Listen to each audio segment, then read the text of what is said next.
was armed. He, But you're saying that he tried to block. He might have you came in can't contact do with an that. officer trying to block the spray. And No, you have a before he right. got You sprayed. have a right to Watch self-defense. the video again. Let him land his plane. Yeah, I watched the video. Yeah, they sprayed him like a roach, and he raised his hand up. So if you build a pattern, like in talking, of only giving vibes to the stuff that piss you off, that's the dangerous stuff. The truth is, Alex Preddy did touch the cop. Now, I just characterize it as hitting the cop. He didn't hit the cop with his hand. He didn't punch the cop. But he raised his hand up, and it made contact with the police officer. That's enough right there. That's what you do. You think he just got sprayed with mace for no reason after they largely ignored him? That he just decided, I'm going to spray this guy with mace too. These are both human beings. Yeah, I'm gonna spray you with mace because you just picked this bee up that I just pushed on the ground. Yeah, but now you're coming up with a story that contradicts video. The video shows that he made contact with the cop prior to getting sprayed. And after he was trying to help the woman. It's only a quick second. And when he did it, he drew his hand back, but his hand goes up in the air, his right hand. Then he gets sprayed the short burst. And then after it, he gets sprayed that large burst. It's there. You just have to watch the video. So at that point, you throw a flag down in the ground. This is where the story starts. It doesn't start with him getting sprayed. It doesn't start with him being on his knees. It starts when he touched the cop. And it doesn't even have to. It can go as far back as 11 days. And that's a pattern in the whole debate. Like it necessarily goes back one or two layers outside of your story. But it can go back 5 or 6 layers or 11 days. It's just unwinnable because it's a wrong position to hold given what the laws are. But why wasn't he charged with a crime 11 days prior? Come on, man. I mean, that's a good question. Why wasn't he charged with a crime 11 days prior? Well, what do you think they were going to do if he didn't die? Why do you think they were arresting him? So they just wait. That's not usually how it works. Yeah, well, I mean, that's exactly how it works. But one of the conceivable reasons why they didn't do so is probably because, like I said, that day, that bigger fish to fry, and probably too because they want to avoid something like an ambush.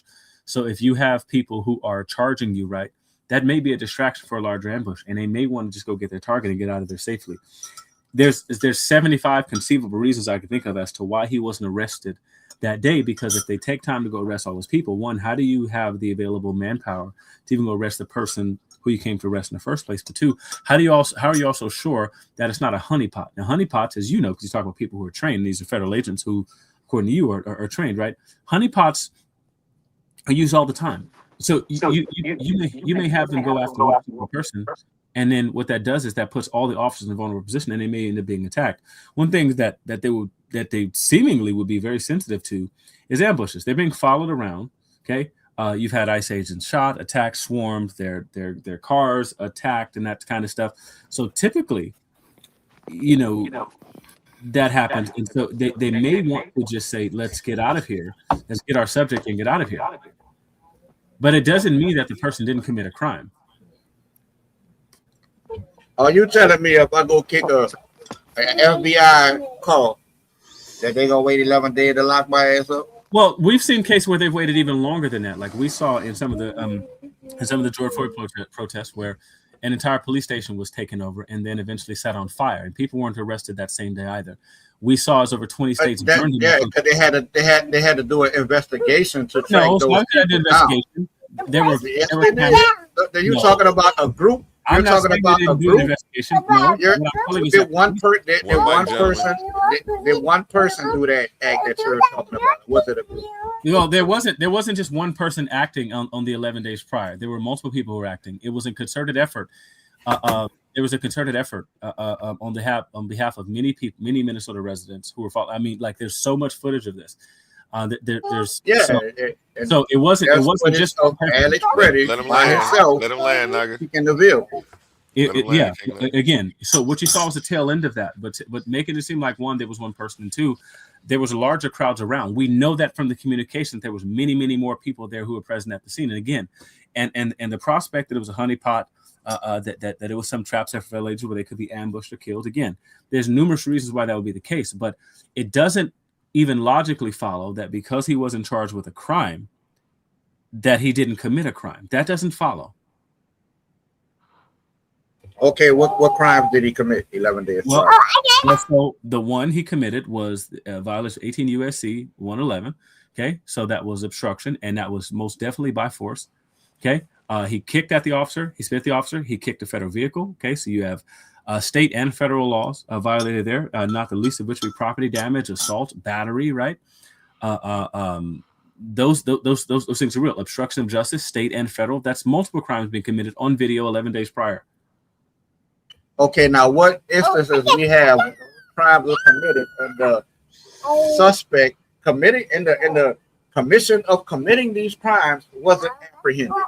Well, yes. So we have numerous instances against law. Hold on, wait. These acts were done on law enforcement, right? Yes. So why wasn't the suspect apprehended right there? Yes. So we have numerous instances. Right? We have numerous instances. It's usually when there's fairly large crowds, police are outnumbered. This happens oftentimes during protests or riots. We saw this on January 6th, where numerous people were charged with crimes after the fact, even months after the fact, for committing crimes that were done in the presence of police, but because it may not be safe to apprehend or arrest the subject at that time. This is not uncommon. Whenever the police are outnumbered, and it's going to present a safety issue, right? And where they're outnumbered, like 60 to 70 to 1, right? That obviously presents a safety issue. We know that there was an overwhelming force of Minnesota residents who had an entire concocted plan that, according to their plan, was following lots of the Chicago models to overwhelm federal agents. We see this all the time. We're at the scene at the time. They're not charged or arrested with crimes, even if it's committed in the presence of police. This happens regularly when the police are outnumbered. This is not uncommon. I don't know how them waiting 11 days helps. I don't know why you keep saying that like it helps. Do you agree that he committed a crime 11 days ago? No. What I'm pointing out the fact that he wasn't charged with a crime then, and he wasn't charged with a crime when he was unalive. He wasn't charged with a crime, and why? But you know what I'm saying? Like you say, hindsight is 2020. Yeah, I go back and say how is that relevant? After the fact, it's relevant because they had no reason to even deal with Mr. Petty like that. So King Nugget, and you said it several times during the debate, and that's why I said it's one of the worst things I think, and respectfully, it's one of the worst things I think. And I'm gonna pass it to Roy Chess after you land. How common is it in American jurisprudence, in American law and practice, for persons to be charged with crimes after they're dead? How common is that? It's not common.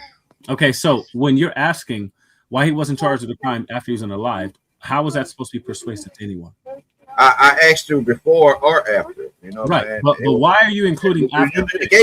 You negate the before, you know what I'm saying? Because I didn't negate was never. I didn't. I mean, I asked the question before or after because as of today, he's still not charged with a crime. He wasn't charged with a crime that day nor 11 days prior. I'm asking what weight is held? Like according to the state attorney general and the superintendent of police of Minnesota, the man only has parking tickets. Right. But that's the record of events. That's the only crimes we have on record for Mr. Pritt. Right, which is a record of events before the days in question, though, correct? I don't know when he got the parking ticket. You don't know that. Well, obviously, it would have been before he was dead. Yeah, it would have been before he was dead, but that has no bearing on federal officers and their duties. My parking tickets are traffic tickets. Ruben, my parking tickets or traffic tickets aren't federal. Ruben, are you suggesting that it's even possible that Alex Preddy got a parking ticket after he was dead? Are you suggesting this is even possible? No, I'm not. Okay, no, cool. I'm not. Okay, cool. No, Is I'm it not. possible? But does a parking ticket make you a criminal? Ruben, Ruben. You keep changing focus. Listen to what you just said. We're talking about your statement How? that he wasn't charged with the crime after he was dead, and then you said the only thing that he had on the criminal record was parking tickets. Before or after? Before. Ruben. The question was before or after. Ruben, because Before. you're not charged with parking Negating tickets the after before oh my part. goodness. All right. I feel like hopefully the audience is picking up on this, but Ruben, that is one of the most asinine statements that I've ever heard come out of a human mouth. It is and I'm not saying that flippantly. I'm not saying that just because you're not going back and forth. It's one of the most asinine statements that I've ever heard come from a living person.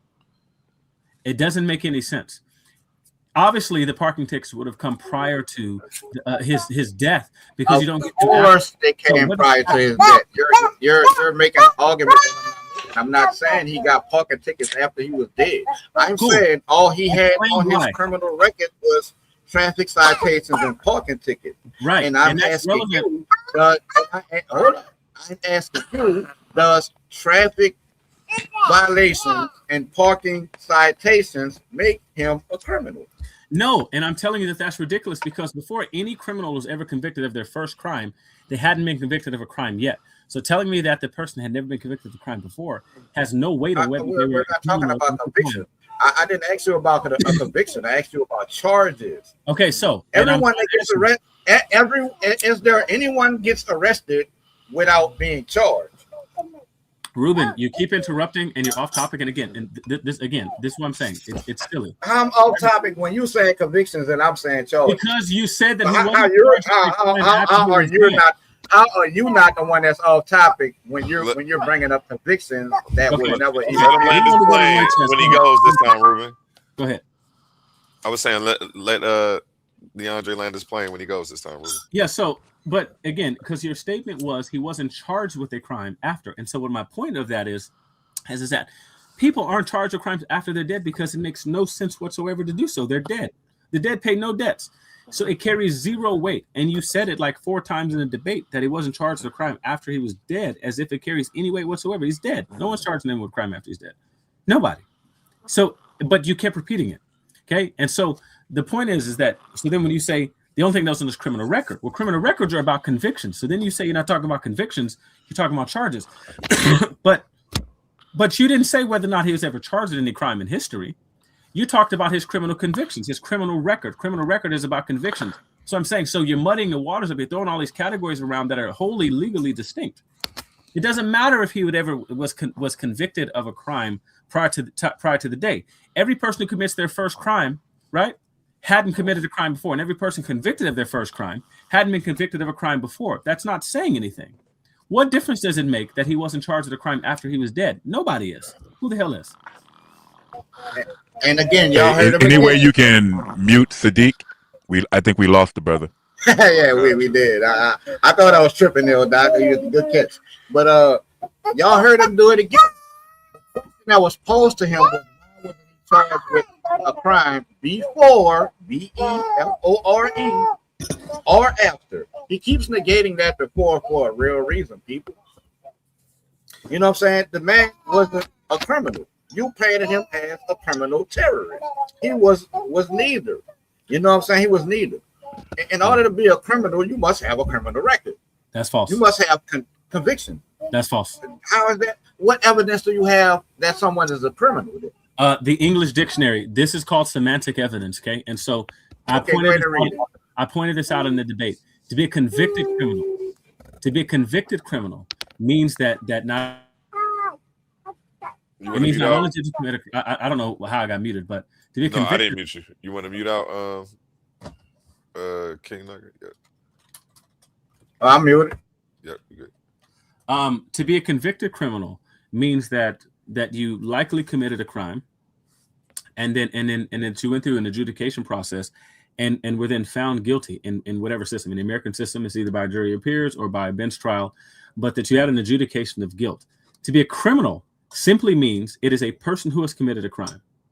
I just looked it up on Oxford. The noun is a person who's committed a crime. That has nothing to do with a conviction. Convicted criminals likely committed a crime, went through an adjudication process, became a convicted criminal.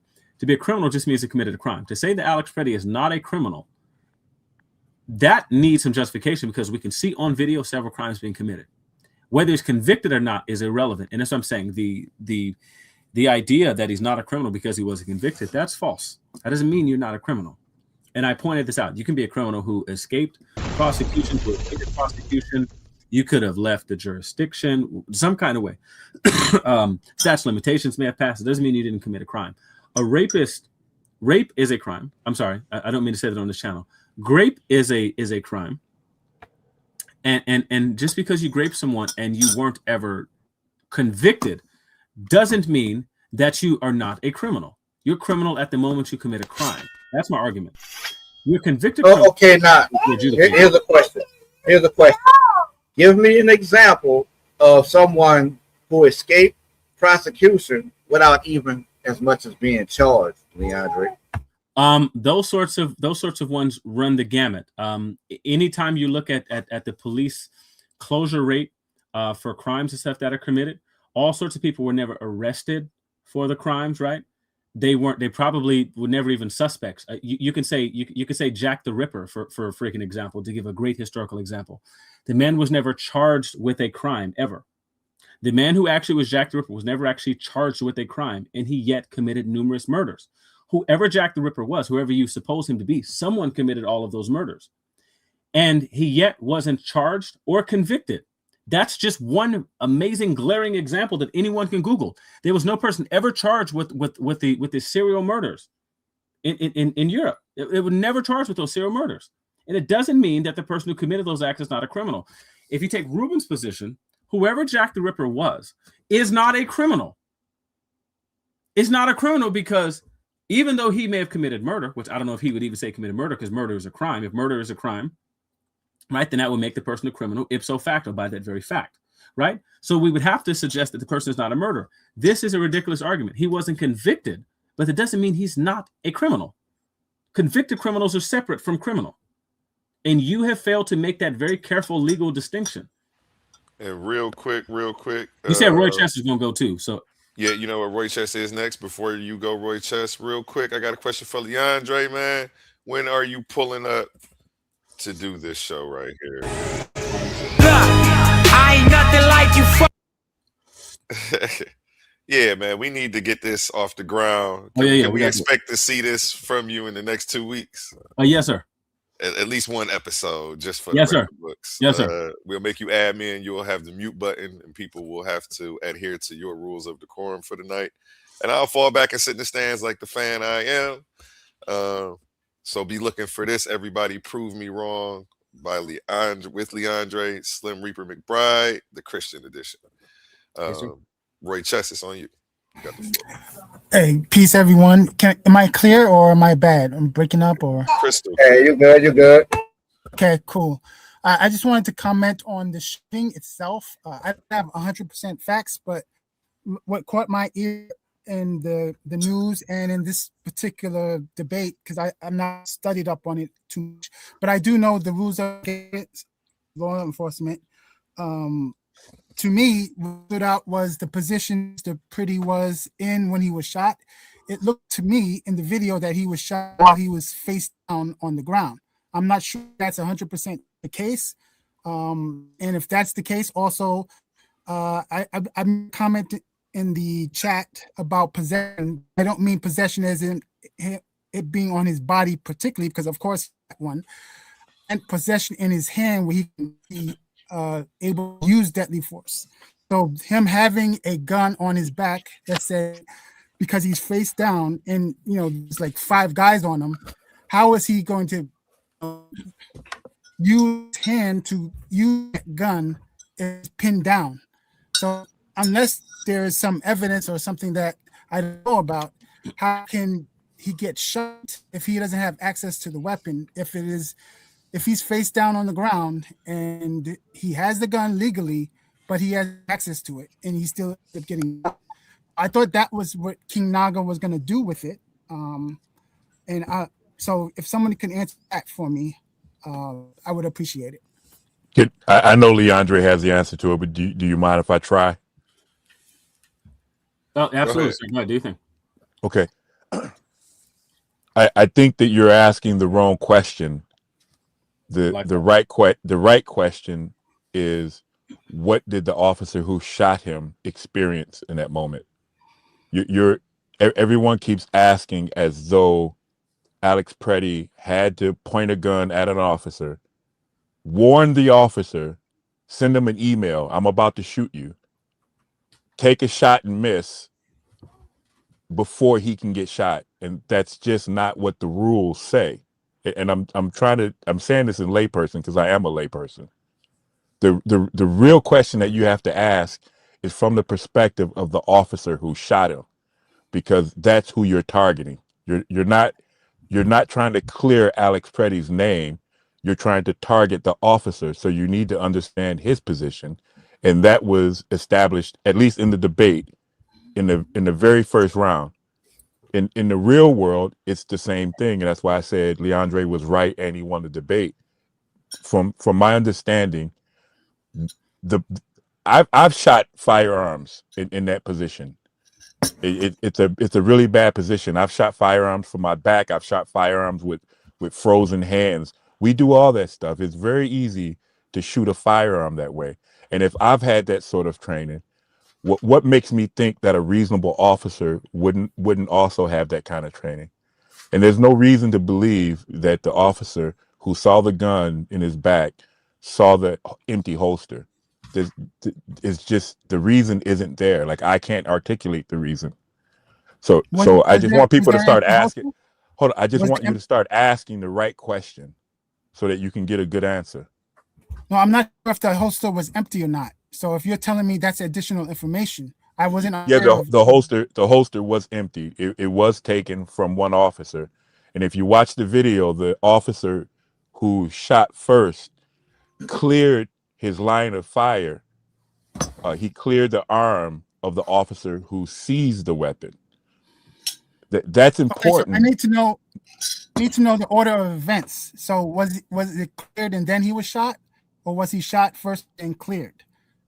Okay. All right. First you have to understand what I mean by cleared. If I point a weapon at a target and you lean into my line of fire, then I can reach out with my arm and force you away. It's a maneuver that they practice, and you, if you practice it too, you'll respond to it. But he cleared the second officer as that officer was seizing the weapon.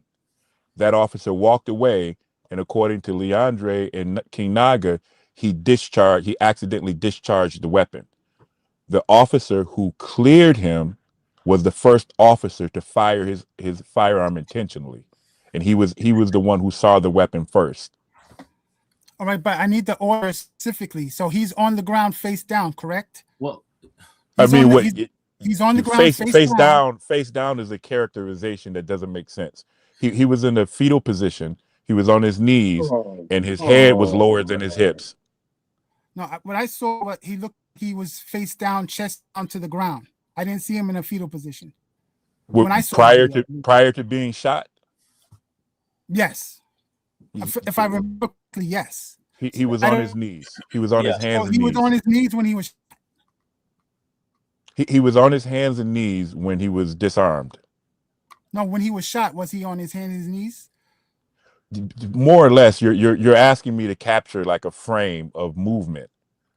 I mean, if he was, it looked to me that they had possession. I just went through this whole thing of telling you this is the wrong question, and you're exploring it. I like me personally. Well, hold on, brother. Me personally. I've pointed weapons at people, and I've had weapons pointed and fired at me. I don't care if he's on the ground face down. It doesn't change the level of danger. It does. Well, if the army, are we talking to police officers or military people? That's why they got this narrative. Well, that's why I'm bringing it up, because that's why I'm bringing this up, because it does matter, because it's in the rules. It's in the rules of law enforcement. And federal law enforcement has the rules I'm telling you. Can you cite the rule?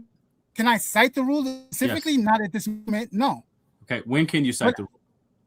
I would have to look it up, but I do know that as a former law enforcement agent, you're not allowed to shoot somebody in the back. Well, right. Well, one, that's false. You can shoot people in the back for all sorts of reasons, not the least of which that they're a fleeing felon.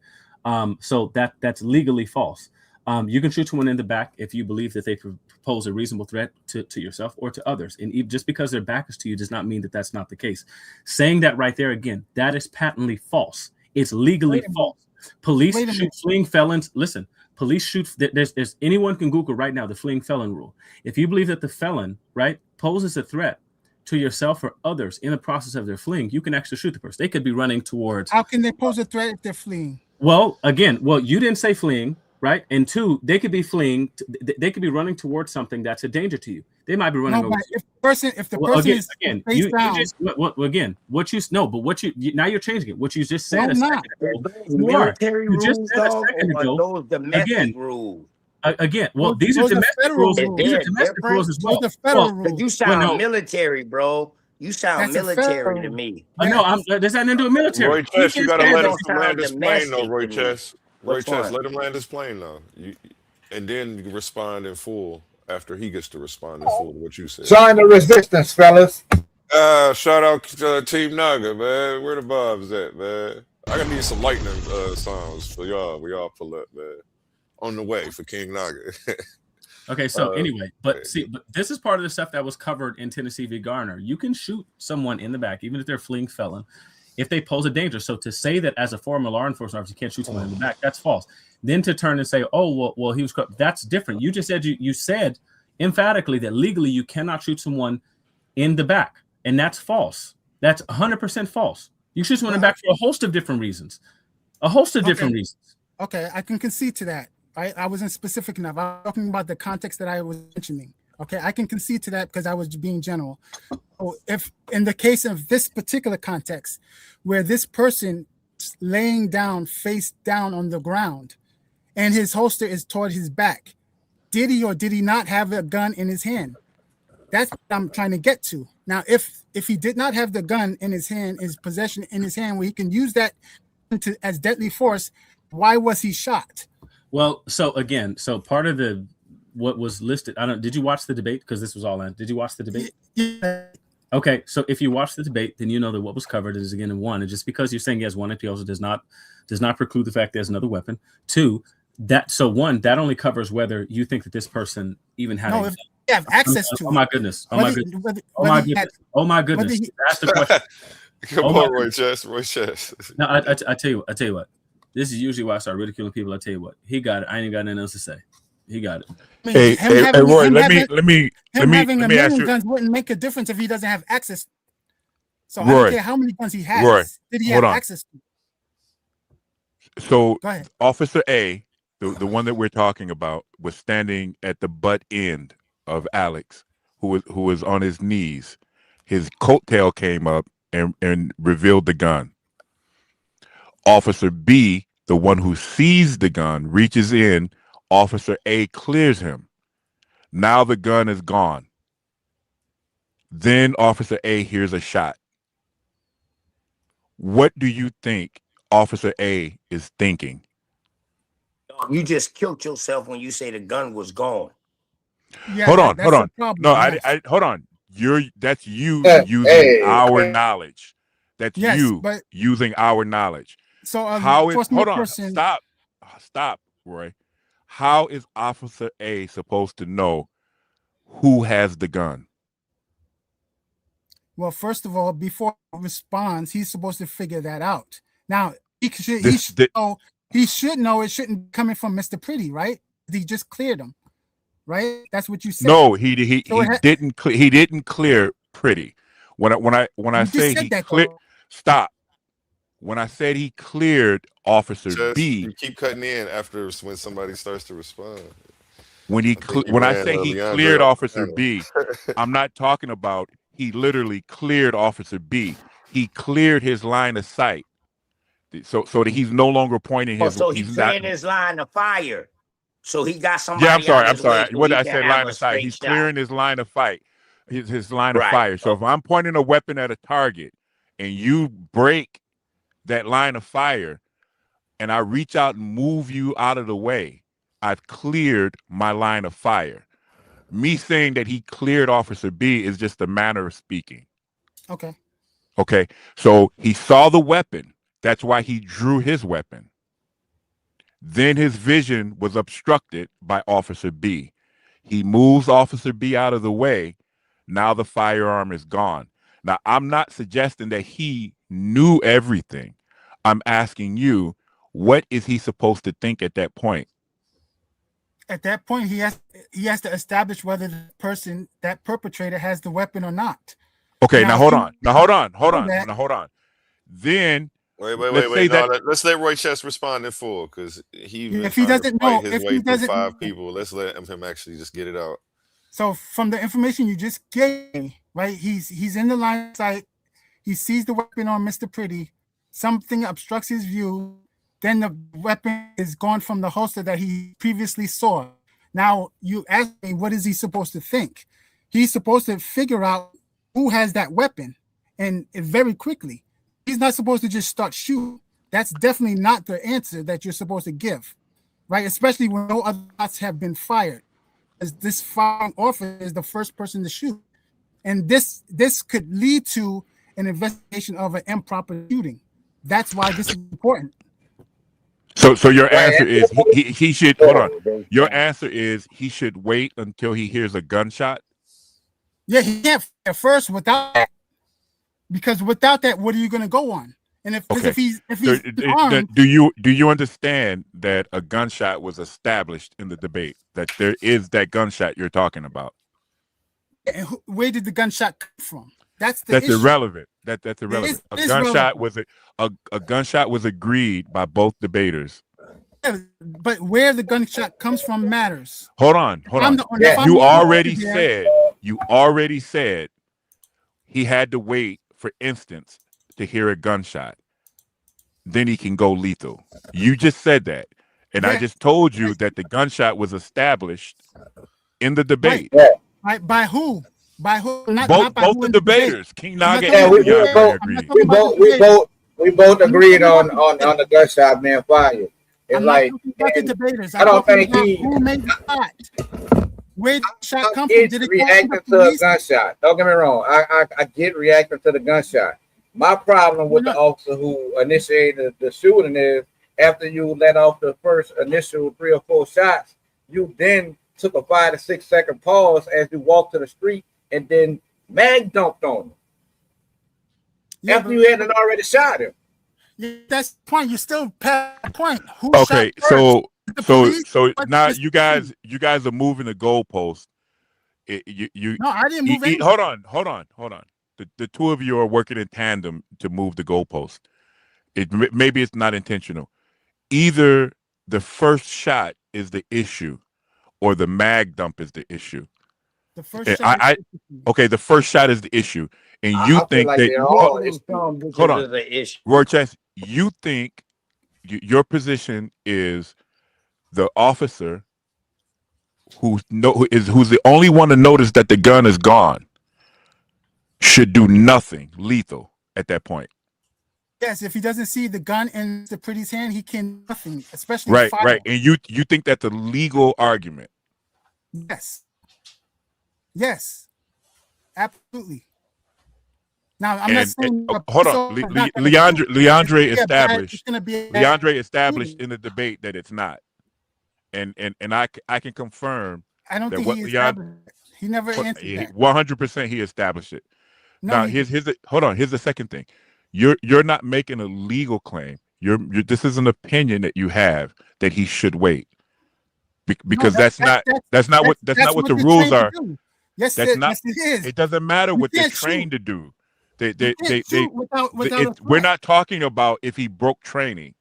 That's not what you can't shoot without a threat. You are now invoking training. A minute ago, you agreed with me to talk about what he must think. Now you're talking about training. You're going to keep bringing in different layers when all we need to talk about is whether or not seeing a gun in a holster on a guy that you're trying to arrest and then seeing the holster empty is enough for you to shoot the guy. That's not enough. I'm telling you now, that's not enough. Especially if you don't even she has possession of the gun. Well, let me ask you this. Who else could have possession of the gun?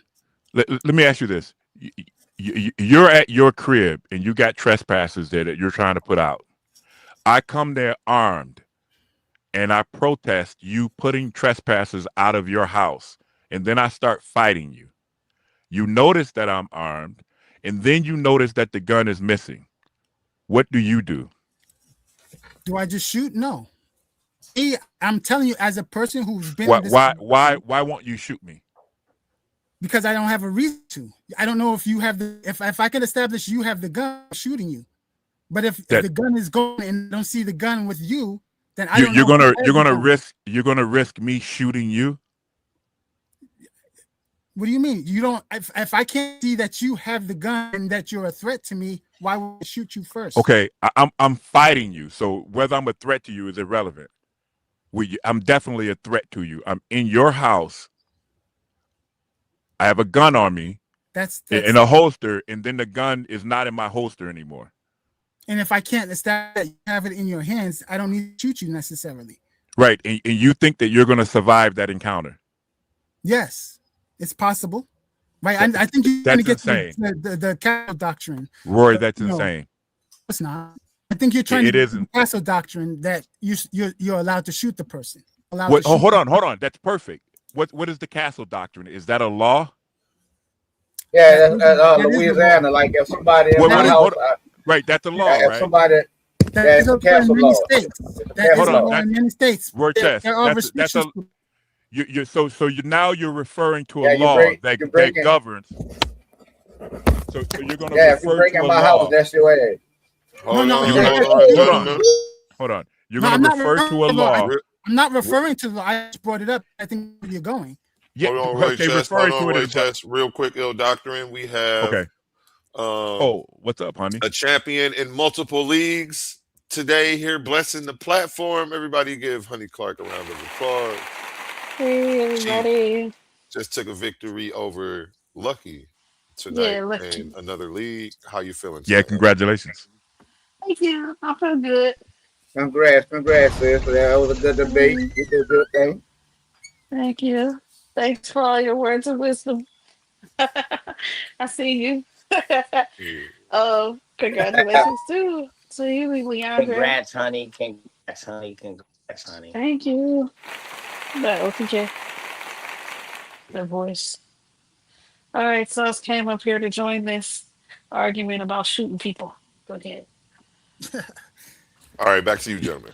And you brought up castle doctrine, and that's derived from laws, the rules that govern what you can and can't do in that situation. When you go back to Alex Preddy, all of a sudden you don't want to go by the laws that govern in that situation. Going by the law, and I'm going training as well. As I know, his training is irrelevant. Training wise, you're not allowed to shoot right there. That person has no capability of establishing the threat. If the holster is gone and you don't see the anymore, and it's not in that person's hands, because that's the first thing to look at. If you're that, he can't see his hands. He's at the back of him. So you're supposed to move. You're supposed to, before you shoot, you're supposed to make a good call. It's a judgment. Who told you that? Have you ever been in that situation? You know exactly what I mean by who told you that. Training. You're not allowed to shoot. Where do you get that from? Training. You're not allowed to shoot unless you have training is irrelevant. Training it is relevant. Listen, training doesn't determine. Training does not determine justification. What? It's irrelevant. It doesn't determine whether you're justified in doing it. Yes, it does. No. It absolutely. They always bring up your when you're supposed to draw your weapon, when you're supposed to discharge it, how you discharge it. It's training. You're not supposed to just. I think you're mixing up policy and procedure with training, and none of them matter when you're trying to determine whether or not something is justified. Training doesn't justify stuff. Training comes to play. Like King Naga could have used training with his negligence claim, but you don't get to use it to determine whether or not the shooting was justified. The thing is, the same way that you brought up Castle, as something that might, I don't know if it does, but you brought it I up as wasn't. something that I would wasn't. regulate your behavior. Leandre brought up a handful of case law and doctrine that cover that. Like this is a done We deal. Like this we situation have is a that in done Ohio, deal. the Castle Doctrine, No. But where the if problem, somebody, if is it, I think if my hands on my car, or if you touch my car, or you're like on my property, I can shoot you and I don't have to retreat. right? That's the castle doctrine. I only brought Even it if up I because shoot that's you in what the this. back, like like I, don't, I can, we can do No. all of that. Some states that does matter. Like you can't do that in New York, right? For example, That's you can do that that's down also Yeah, that's see, also an like in issue Louisiana, because they deemed your car extension of your house. If I catch There, you there, at there my was just a 50, that's case. your ass. There yeah, was but just a in case in different states. Ohio where elderly white man killed his Uber driver who was trying to scam him out of some money, but she stepped into the breezeway and they consider that part of his home. And when she stepped into the breezeway, he shot her. Yeah, but people use the doctrine law to unalive people, and they use that law to justify it. Yeah, same thing. The same way they use the stand your ground law to. Yeah, same thing. Yes, but I only I wasn't bringing it up to justify my response. I was thinking ill doctrine was going to go there. I wasn't doing that to go where? I said with the castle doctrine while I them, right? That's what I think you were trying to get to me, but I'm aware of that though. I was trained not to shoot people like that, so I'm not going to pull the trigger unless I'm sure that person. All right. Here's the point. When you're talking about training, it doesn't apply to this situation because we're trying to evaluate justification. Justification considers what are you allowed to do, not what you've been trained to do. So we look at that. Hold on. We look at that. There are several things that could happen. He could take your position and do nothing, and he would be justified. He could take the position that he did take and do something lethal, and that's going to be justified too. And then there's an infinite number of actions that could have happened in between. These are all things that he could do.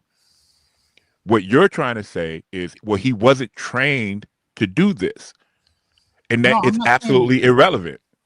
I'm not saying that. I'm saying that the training prevents him from shooting. His training. Who told you training prevents you from shooting? It's in correspondence to the law. You can't just shoot people. You have the law enforcement people who are trained. Right. It's statements like that drive me crazy because we're not talking about a guy who, quote, just shot someone, close quote. Law enforcement. When you start when you start characterizing what we're talking about as just shoot someone, you dismiss the hours that we've already talked about this. He didn't just shoot someone. That's not what happened. Yes, he did. It's a bad. Okay, then we're not talking about the same instance. Because what I saw, what I saw was no. Okay, no one can even define what just shoot someone means. No. Okay, it's a completely meaningless phrase. Hey, just pick this up. Well, is that different than picking it up? No. When I said just shoot somebody, it means you're trying to. You said it because you want to characterize it in a minimal way. You want to minimize what happened. I'm telling you, it was so simple. He could have not done it. No, there's a lot of things that you can do and you cannot do with a firearm when you are. It's not governed by training. Training yes, it is. Yes, it is. What's training going to do? To the law. What do you think his old trainer is going to come and put him in jail? No, training is not. You can't enforce training. That's not what training is. Yes, it is in correspondence to the law. What's more superior? The case law. Hold on. Is Graham v. Connor superior to his training or not? I'm not 100% sure of the details. Okay, that's insane, brother. I'm a mute. Like honestly, that was absurd right there. What do you mean? No, that's wild, ill doctoring, man. Because you got you steady kicking jurisdiction. What's justification and all this? Is this justification within the police force or military force? From what I've seen, I've seen. Yeah, because you steady kicking justification. Can you explain what justification is, brother? ill doctrine? You got to go back and Because you watch the picking some debate, shit Brody. now, ill They doctrine. broke it I all ain't gonna lie, down you in the picking some shit. debate. Yeah, They didn't this go part back and down. watch They the didn't. They debate. didn't, Hey, didn't break down. join the resistance. They definitely. Join the resistance, I'm fellas. pretty sure that They King didn't. They Naga didn't covered break that. down who shot first. They didn't make it clear that the officer shot first without any shots being fired. You didn't, King Naga? You didn't do that? No, he didn't. Huh? He You didn't didn't do make that, that King clear. Naga? What? No. He said Did he do never- what? Yes, Neither one of he them did. reiterated it over and over. Yes, they did. Yeah, No, they didn't. yeah, I did. What? Yeah. Did what? What you just said he didn't do. Wait, you said that the first person to shoot was the officer? Is that what you said in the debate? You broke up. You broke up, Don. Say it again. Did you say in the debate that the first person to shoot was the officer? Yeah, Leandre said it, and I agree with him that that it was the officer who disarmed Alex Pretty who mistakenly fired off the first shot. The first shot was fired from Alex Pretty's gun, according to Leandre, which I agree with because that points to negligence and improper gun etiquette on that officer's part. Yeah, but that's not what I was. That's not what I was I talking want to. about. I want That's to. I not what I want was to. talking about. When I was walking away, somebody asked me what's justification, and justification can mean a lot of things. Yeah, OTK, what's up, brother? In this case, justification, like primarily. Hey, I'm good, brother. In this case, my use of justification complies with Graham v. Connor, which refers to the Fourth Amendment, and it's something like a force is justified if a reasonable officer in that same situation believed that level of force was necessary under the circumstances, and then there's surrounding ideas around it, totality of circumstances, prior circumstances. All of this was ironed out in the debate. So when I say justification here, that's what I'm referring to. That if you put a reasonable Okay, real officer, quick before you go in, Roy Chess, I know you want to get at everybody today. He ready to just he brought his scissors today. He ready to cut everybody off. Look, this is I'm Not a Lawyer on TikTok. Make sure you go give her a follow. Somebody who I've been following since I want to say maybe the Young Thug case or a little bit before. This is, I'll read the caption before we go into a little bit of the video, not the whole thing. 83-year-old William Bill Brock was sentenced to 21 years in prison for the death of 61-year-old Uber driver Lolita.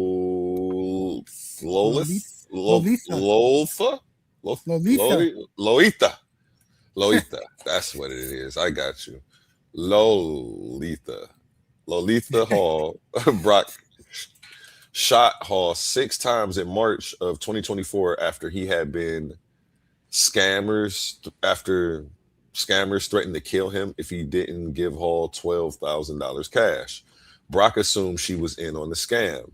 After being convicted, an Ohio judge sentenced Brock to a mandatory 21 years in prison. Let's get into a little bit of what's going on with this case. And again, go give her a follow. I'm not a lawyer, but make sure this is turned up when I play it. Something similar, and this goes into castle doctrine too. We have that in Ohio. Not a lawyer, but today was sentencing day for William. Is that low for you all? He's the 83-year-old man who I hear a 61-year-old Uber driver, Lolita Hall. I hear it fine. Wrongly Great. assumed that she was in on a plot to scam him. William Brock ended up shooting Lolita Hall 6 times in his driveway, which resulted in her death.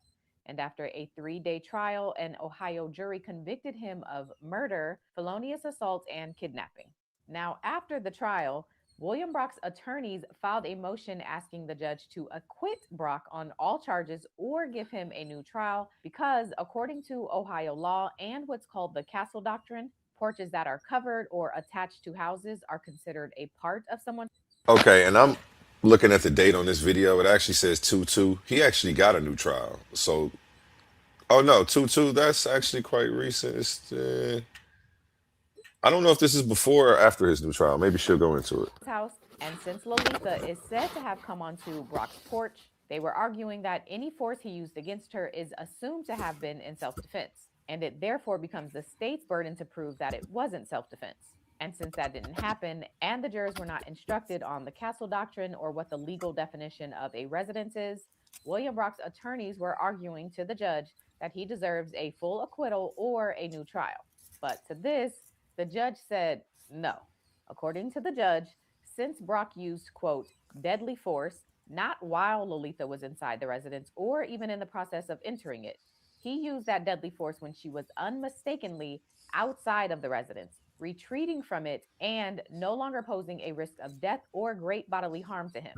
And so the court finds that this fact negates or cancels out the application of the Castle Doctrine because the defendant used deadly force after the home invasion or threat had ceased. The window of time in which the Castle Doctrine would have applied had closed by the time William Brock killed her.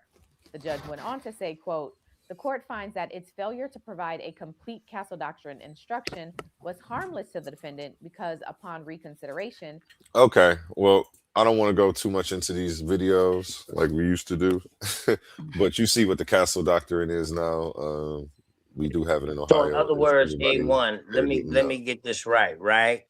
Yeah. So therefore he couldn't get the castle doctrine because the person was retreating and it was after the crime was committed and they was going away. And so Yeah, pretty so much he shot him in the back, pretty I was much. wrong. I was wrong about what I said the first time. Do you want me to Go continue to ahead. play it so that way we can get the full gist of the story? I'm saying, that's what she just No. said just now? The reason why the Tony castle said no. doctrine didn't work with him is because the person already committed the crime and they didn't Yeah, catch they him were in no the act. longer a threat to him. They were no There was longer a no threat. longer And a she threat. wasn't.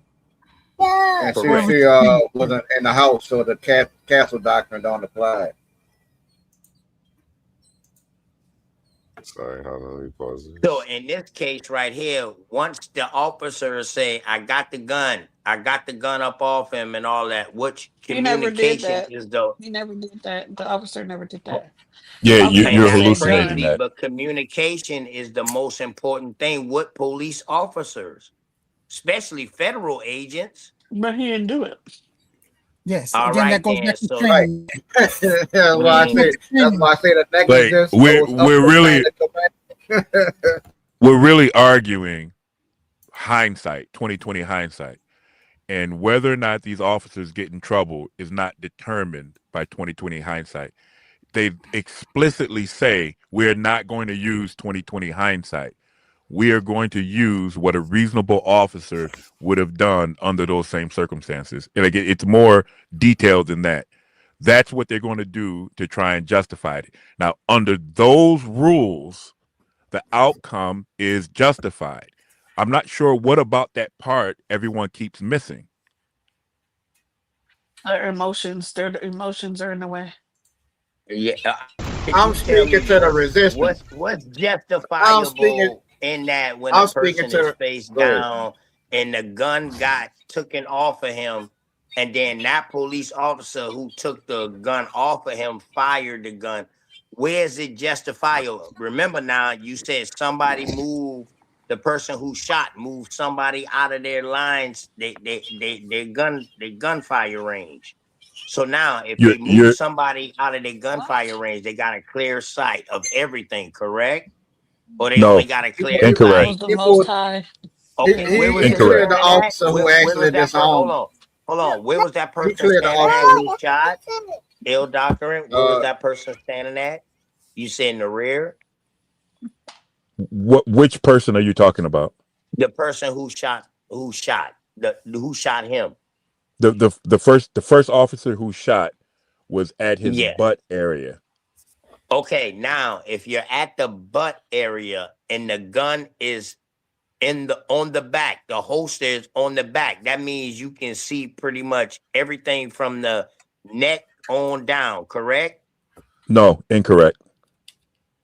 Then what part of the waist is he standing at? What part of the butt area is he standing at, bro? Is he He at the he's toes, at the bottom of the foot? Is he at the waistline, the kneecap, the thigh? Where is he at watching this act? have you not watched the video? Correct. Yeah, I got the original video, bro. Like I got the Okay, so original unedited video. do you have the part where the gun becomes visible? Yes. Okay, so then you know where he was standing. All right then. So now once the gun becomes visible and they take the gun off of him, was his You hands you you behind you his said back? you Hold said on. they Was take his you hands said they behind his take the back? gun. They didn't take The his police. gun. Well, the One one officer police took his officer. gun. Hold Yeah, the on. one officer. Was his hands behind his back at No, this point? no, Where was his hands at? I don't know. Being Okay. restrained by two other Bet. officers. No, you don't know that that's the case. There's Uh, no hold on. There's So Yeah, you no but didn't see but video. that but part of the Hold on, video don't hold then. don't on, don't, You don't hold didn't on debate for a see second. that part Leandre's of the point Hold video. for on, him. Leandre hold on. left and left you to hold the torch for him. No, you up here Listen, debating his debate. hold You on, don't you're hold a gotta on. do soldier that, though, bro. I You Eli. take don't. my He just got through asking at that Let's not point. do I that. take He my just hat got off to through you, asking. Doc. Yeah, He just got through asking at the let's point pass it around. that the gun became visible. Where was his hands? I don't know because video of his hands at that point does not exist. Videos of what his hands were prior to that and after that point does exist. But at that point, he literally said, at that point, where was his hands? The answer is, I don't know. And you don't know either because video of it doesn't exist. Hey, A1, can you show the original video or would you get flagged, bro? Because I can email you the original video, unedited, Hey, no you got to go scripts and back and no watch the none of debate. that, bro. It's on the debate. It's in a No, debate. You Sadiq, know you what no, got I'm to I'm be saying? talking in. about I'm talking about I got this shit like secondhand, bro. Hold Like a on. person that was Here's the there, wild part. a Here's the person that wild was part. there who filmed it, Oh, you got sent one it of to them. my All right. This homegirl, is and they sent it to me. Oh, excellent, excellent. So you understand why I haven't seen the video, don't you? And yet you're flaunting the video like it's going to prove me wrong when it's actually going to prove me right. And No, you have I'm an asking you, bro. Was you his have an hands behind explanation. his back? Was his Yeah, hands but behind his what we're back going to when they iron took the out gun you off him, bro? flaunting this video. You're flaunting this No, so video I'm that you asking you. know So no this one has Yeah, police seen. but officer, hold let's on, bro. pass it Hold on. around. Sadiq, how you Okay, feel my about bad. the situation? Oh yeah, Sadiq over here knocked out. Yeah, Thousand Sadiq pounds, was thousand snoring pounds. about an hour ago, bro. I forgot. It's crazy that you guys spend so much time looking in hindsight when you won't spend that same amount of energy reading the governing case law that determines justification. Yeah, that's why you don't Hey, debate with so people now that's why I who don't feel do this that. debate was at, bro. I feel like this debate was going on law terms and then uh uh personal, like not personal, but like uh, I don't know how to say it, but like subjective term. Like one brother was following by the law, like yo, this is why he had justification to do that, and the other brother, you know what I mean? My good brother, he should have gone against the case law and show what's the negative with that case law, and I think he would have had a way stronger debate. Yeah, you mean there's a moral justification. There can be like Right, public right, safety justification, optics right, justification, social right, concept. Like there are different ways that you can use right, justification. I'm right, only using right, justification in the sense that I've learned right, of in the debate. So when I right. say it was Like I feel justified, like you and goddamn you and Leandre, y'all don't believe that that shit was right that happened, but on the sense of the debate topic, y'all got to stick within that parameter of the debate topic. So I respect that. well, if you're asking me how I personally feel about it, I don't care. Like Alex Preddy doesn't mean anything to me. What I do care about is that law enforcement officers, um, in my opinion, and this is not a legal opinion, this is a layperson that's ignorant of the law. I believe that law enforcement officers exist at a higher tier of citizenship, and they have a lot of elbow room that they can move around in when they deal with us. I don't think it's cool and I don't like it, but I acknowledge that it exists. And I realize that all the case law and the federal statutes and the doctrines in this debate revealed to me why I was intuitively right about them. When you become a law enforcement officer, you become a different kind of citizen. You can do shit and get away with it, and there's doctrines and case law that will protect you, and these guys are going to be protected by it. Facts. What do you think about that, A1? I think he gave a solid answer. You know, Hell yeah, and I agree with that. What do you think about that, bro? catch him more on My the. position is, to me, that look like a tyrannical government, and in that case, I represent the resistance, John the Resistance. Hey, I ain't mad at you, man. I don't know if I I agree with their decision, but I think I still want to join the resistance. You know what I'm saying? The resistance, Yeah, like definitely. where it's at. You feel me? Shout out to Swab Boss. Swab Boss will say right now, Black Yeah. Power. Look at that Yeah, dude. Hold on. definitely. Let me see Shit, if it seems like your doctor in to join the resistance too. He just gonna be that one that keep us in the parameters so where we No, can brother. operate within the law. My days of resistance are over. I've already Yeah. paid my dues, man. I've been brutalized twice by cops. Been arrested too many times. I've already paid my resistance dues. It hurts too much. Hey, I feel you. We don't want it to hurt, man. And be Ain't nothing sure wrong to with check being out. ain't nothing wrong with being an advisor though, man. Ain't nothing wrong with being an advisor. We all need Hey, those. Be sure to check the out. resistance. Be sure to check out Audit the Argument. Ill Doctrine has his own show coming up here soon. Probably within the next 2 weeks. Episode 1 will be rolling out. He will only be interviewing the winners, gentlemen. So that's how it goes with this one. And some classic That's gonna episodes be already fire. on the way. Get ready for that. That's gonna be fire. Word. Law enforcement and military are accepted in the resistance. Yeah, whoa, what? Say that again. Law enforcement and military are accepted in the resistance. We need y'all too. You know, I've said for years, there are two kinds of people who become law enforcement officers: evil people and people who abuse their authority sometimes. And I still maintain that. I don't change that. But I don't disagree that their rules govern this situation.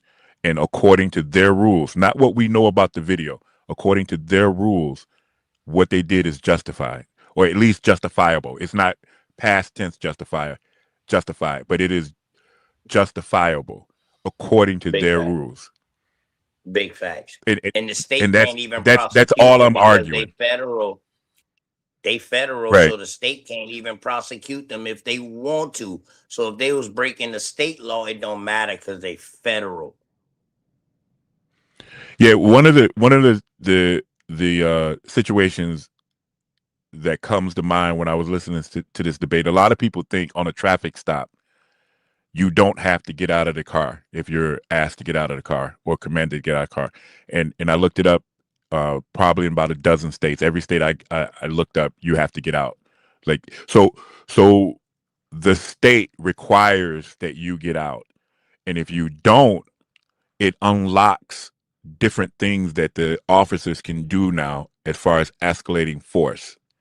Just simply because you said, no, I'm not getting out. And Leandre talked about this too, even passive resistance. Like if they tell you to do something, you just simply don't do it. There's no force, but now they can escalate the force because you didn't comply with them. So it's an area of society, like a knowledge area that we really have to dig into and understand if we want to be safe. Because conversations like this one, again, is very dangerous to young minds who will take like the vibe, like King Naga. It's got energy that is contagious. And same thing to you, OTK. Like if you start talking, like people will listen to you. Young people will listen to you, and they'll move with however you vibe, and they'll go out and they'll think, I don't have to get out the car. I'm gonna do whatever I want, and that could end up in some really bad consequences for them. And nothing will happen. There'll be no one to hold the officers accountable because they behaved according to their rules. Damn, I respect that, bro. Damn, Hey, sound like and we you know need what, a El sound like Doctor? we need a law. Sound like we need a law episode of Squad Boss You know what, over the El Doctor? I law get that. because You he know what I'm spit saying? some And real I shit. don't. I don't want you to think that I'm saying that we can go do whatever we want to do and it's okay. No, that's not the case. If you ever have to deal with law enforcement, comply. You know what I'm saying? But at the same time, I don't feel like they are justified in killing you for practicing your First Amendment right, your Second Amendment right, none of your constitutional rights. You aren't your unaliving is not justified for you practicing your rights. You know what I'm saying? And to me, when it comes to that, it looks like a tyrannical government. And the founding fathers put things in place in order to combat a tyrannical government. And I'm just pointing out the fact that we need to be vigilant just in case of a tyrannical government. Don't let your guard down, is all I'm saying.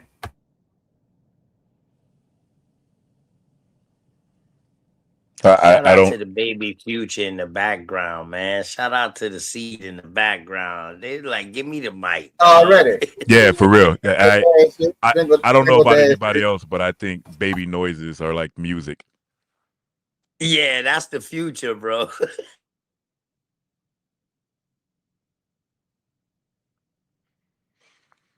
Oh yeah, man, my baby. I can't. Like I told her mom, man, like I take 2 steps, she taking 4. Yeah, so we have constitutional rights, and the Constitution is exactly like how it sounds. Like it's what builds this theoretical entity that we call a government. And in it, there are rights that are to protect us from that government. But a lot of times when we talk about rights, we talk about them as if there's something, a property that we have. And it's not. It's something that we're entitled to from the government. And it's the same government that you'll point to the government in the Constitution and you'll say freedom of speech. That's the same government that says that Graham v. Connor points to the Fourth Amendment. It's the Fourth Amendment that sets up the situation that justifies Alex Preddy's killing. According to the Fourth Amendment, you have to go by what that officer experienced in that moment. So the same government that extends us protections from itself is the same government that points to one of those protections and says, use that as the governing standard. And all the language that we use in the conversation that we use, it wasn't justified and he was bent over and it shouldn't happen. Those conversations are worth having, but you have to acknowledge that there's this institution that is responsible for doing something about it. They're the ones that hold officers accountable who are wrong. They're also the ones that determine what rules come into play to determine if the officers are wrong. And then we can go have the other conversations. Excuse me. Oh, This sorry. This Alex Preddy thing, his hands were restrained. His hands wasn't restrained. That doesn't mean anything to the officer behind him. The officer, what we now know about the situation doesn't even like the rules that govern this tell us don't talk about it the way that we're actually talking about it. Talk about it this way, and then we'll determine according to these rules over here whether or not it was justified. I get it, man. I don't care about Alex Preddy. Like he's meaningless to me. But I do care about my people, which is why I stick around and I want to talk about it. Mhm. And I care about people who have encounters with police. And I hope to God if I believe that the encounters that I've had with police isn't something that they have to go through. And part of the reasons I went through my situation was because I didn't understand what I understand today. And I understand it because of that debate And that debate happened because of Titans Debate League. So shout out A1 and Titans Debate League for educating the community.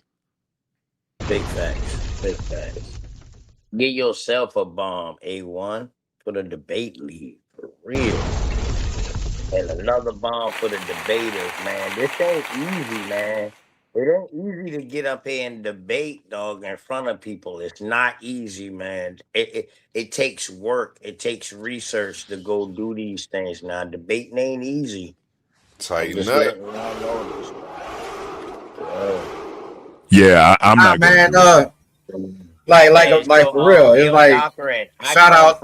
I come from right round the corner from where Walter Scott got killed from, like 2 minutes, and he got shot in the back. That's what this topic here is kind of skeptical, and I'm still trying to learn the full aspects of the law around it. Because of Walter Scott, I'm familiar. People know Walter Scott got shot in the back after he took the police taser from him, and he took off I remember running, that. and then the police shot him. Yeah, that's I'm like 15 minutes away from that. Yeah, that's why I'm in the Cackalack. So that's why this shooting in the back thing, unarmed person. That's why I was asking these questions, because I wanted to know farther deeper with people who know it. You know what I mean? So appreciate y'all, Right. and I appreciate good brother. Hey man, good debate too, bro. King Naga. Hey, I listen, appreciate it, the bro. best thing I learned from debating, dog, was to lose, cause that only made me better, bro.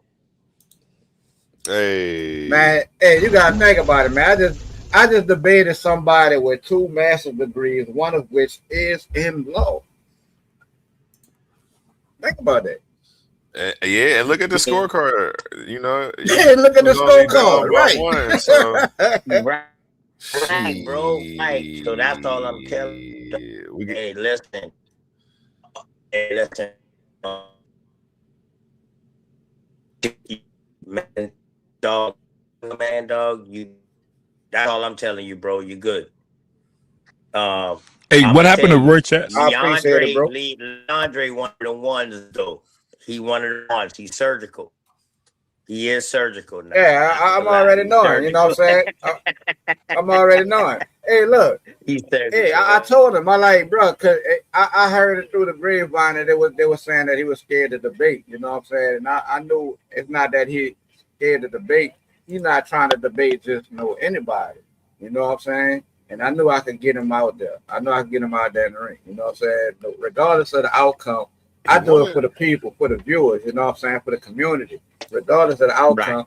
You know what I'm saying? Right. And I learned a lot. I watched that debate. I learned a lot. I learned how to separate my personal thought from law. For real. Like, hold up. Your personal thoughts, thinking what you think you can do. This ain't how they train and go. And they, yeah. So good debate, man, bro. I learned a lot. Appreciate you, King Naga. Much respect, bro. Appreciate it. Who is TT baby? That must be the baby. Put the baby back on. She had something to say. Oh, yeah, that makes sense. Yeah, that's TT baby. You already know your team's gonna make herself known, sis. Hey, yeah, I got that from John Henry Clark. He was a baby screaming, and he said, yeah, it sounds like music to me. And I was like, holy shit, if you tilt your head a little bit when babies are like that, it does sound like music. And it sticks that way whenever I hear babies like chattering. And you can understand it when you look at it that way. You can understand what they're saying pretty much, bro. They call it baby talk now. Oh man, this little baby have all kind of conversations all day. That's all we do is talk. I talk to her like she, you know what I'm saying, like she my age or something. I don't talk to her baby talk. Hey man, shout out to the fathers in the world, man. You know what I mean? We done made a major comeback since the '90s, dog. I ain't lying. Hey, We done on made the a real, major man. comeback since that school of the pipe system where the sisters was talking about earlier, the school, prison, the pipe system thing. You know what I mean?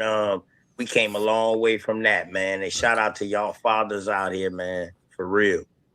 Shout out to the Fivers. Shout out Team Naga.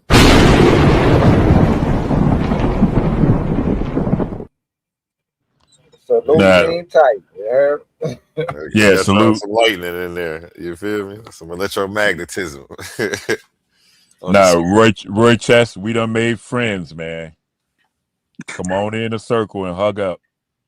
Yeah, man, pretty much. Come smoke this peace pipe, man, with this American Indian. No, I just wanted to get some clarity, not just to argue the points. I wasn't sure, like I said, who shot the first shot and what position was he in, and that matters if it's a good shooting or not. Now, in my understanding, I don't agree that there was an accidental discharge. Personally, um, I believe that the first officer to shoot was the one that was standing at his rear. The second officer to shoot, he was one of the officers that was at the front end of Alex Preddy, and he was the one that shot later. So the first one to shoot, he shot the first 3 or 4 shots. And then the second one, they all backed away from where the shooting was happening. And then the second one began shooting. And at one point, the two of them were shooting at the same time. But the first one to shoot, in my belief, was the one who was standing at the rear. He was never engaged in restraining Alex Preddy. He was always just standing there. And he happened to look down and see the gun. And he yelled gun. I don't know if he yelled gun or if the officer or the agent who took the gun is the one that yelled it. I don't know who yelled it, but when he looked in Preddy's coattail rose up above the gun, he drew his weapon and pointed it at Alex Preddy's back, and almost simultaneously the other agent came in to reach and grab it, and that's when he used his left hand to move him out of the way by the shoulder. Yeah, that makes it worse if he shot him after that. Like it's like it makes it worse. Now, here's now I'm going to start speculating I was saying. about some ideas that I have. I think possibly there was an accidental discharge, and I think it was the very first shot that officer. I think the officer A is what I've been calling him. He was at the rear of Alex Preddy, and I think he accidentally discharged his weapon, and Right, and then then that caused other people to discharge. yeah, this is a speculation that I have. Yeah. Right. But you think that it's a chain reaction, like once one person shot, then another person shot. Yes. Yeah. Okay, I mean, I'm of the same opinion, but it's still a bad shooting to me. From what unless there's some other groundbreaking incident information, because if he was on his back or on his knees, he couldn't have possibly been in possession of the weapon to harm somebody where it's in his hand. I mean, it being on his person is one thing, but being in his hand is another. That's according to us now. But if you go back and watch the video and you look at it, how the other officer leaned in and grabbed the gun, he didn't necessarily see him grabbing the gun. So he did see the gun, and then he did see an empty holster. There's no reason for him to believe who had the gun. And according to the debate, then there was a gunshot. But according to my speculation, I don't believe that there was an accidental discharge, except possibly an accidental discharge by him. Maybe it was intentional. But By the either officer who way, disarmed him, right? Yeah, no, not y'all the see one the who dude in disarmed the him. gray? Did y'all see the dude in the gray who came up while he was on the ground, and then when the shot fired off, he dipped off and ran? He wasn't even Yeah, an officer. that was the one who grabbed the Did gun. y'all, That was the one who grabbed the it. one in the bubble jacket, right? Yeah, he was the one that reached in and grabbed the gun, and then he ran So is off. that a police officer in a bubble jacket when everybody else got their badge out, got their military shit on? He's coming in a bubble jacket like he's a pedestrian, correct? I assume so because it's been reported that an ICE agent So was he retrieved the the one weapon. that shot? So was he the one that shot? Well, in the debate, he is the one that accidentally discharged the weapon. In real All right, life, so he I don't wasn't no know. police officer. So from what Yeah, we he know, was. he's not no ICE agent. He's just Yes, a he random was. person in No, a gray bubble jacket, right? no. The reports that I read in the news reports that I've listened to on video, they report that one ICE agent seized the weapon. Hey, A1, can we show the actual thing and you chop it up? You keep stopping it because I send it to your email right now. I'm talking about no edited, no nothing. And we're gonna watch this dude come out of nowhere in a gray bubble jacket, come up to the confusion, and then when the shot he's helping them, and then when the shot rang off, he dips off and run back the other way when the first shot goes off. And he's in a bubble jacket like a snow jacket. Yeah, that's the guy who grabbed the gun. All right. So how can Yeah, you that's what. Yeah, determine the whether one or that not grabbed the he's gun. an ICE agent or not, bro? I'm How do I'm you I'm telling you determine that that when we don't have nothing showing? Go ahead. I'm determined. I determine it by listening to news reports that an ICE agent seized the weapon, and I know by the video that he's the one who seized the weapon. Mm. Oh, okay. So did you hear the audio of the video? Yeah. There was somebody. There was a let's just say it an exclamation that sounded to me it could possibly be gun, gun, gun, but it wasn't very clear. But right where they say gun, it sounds like well that's one of the words he could be saying. And right Okay. after All that, the right. shot Bet. fired, right? Hey, Right A1, after that? I'm No, about to it was email about a it to second or you, so. A1. I'm about to email it to you real quick, A1. I'm gonna come right back up. All right. I'm gonna drop down so I can email it to you. It's up to you whether you show it or not, but you can watch it and then you can give your input or you can share it to the other brothers. Then. All right. But Go the ahead. shot wasn't fired before he said gun, gun, right? It was after No, that. it was not. It was the first shot was fired after that. First there was the reveal of the gun, then there was the interaction between the two agents, one grabbing the gun. I'm sorry, let me back up. First there was the reveal of the gun. Then there was the officer who drew his weapon and pointed it at Alex Preddy. Then there was the interaction between the two officers. One was grabbing the gun, the other one cleared him out of the way. And then shortly after that, you heard the first gunshot. Yeah, And that sounds horrible. That the sounds first horrible. time, the first time, the first time that I heard the gunshot, I could also see discharged smoke from the firearm of the officer that I call Officer A. So this is why I don't believe that there was an accidental discharge. Yeah, they discharged because they said gun, and that, and they responded to that. That's what it sounds like. I'm not saying that's for a fact, but that's what it sounds like.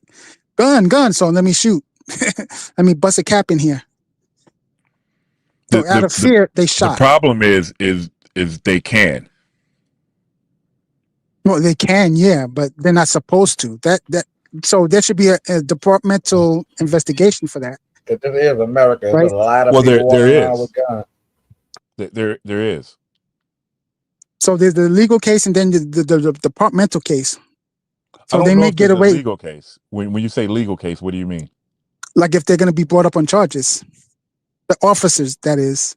Like if there's a way for them to be brought up on charges, that's one thing. That's different from departmental discipline, for example.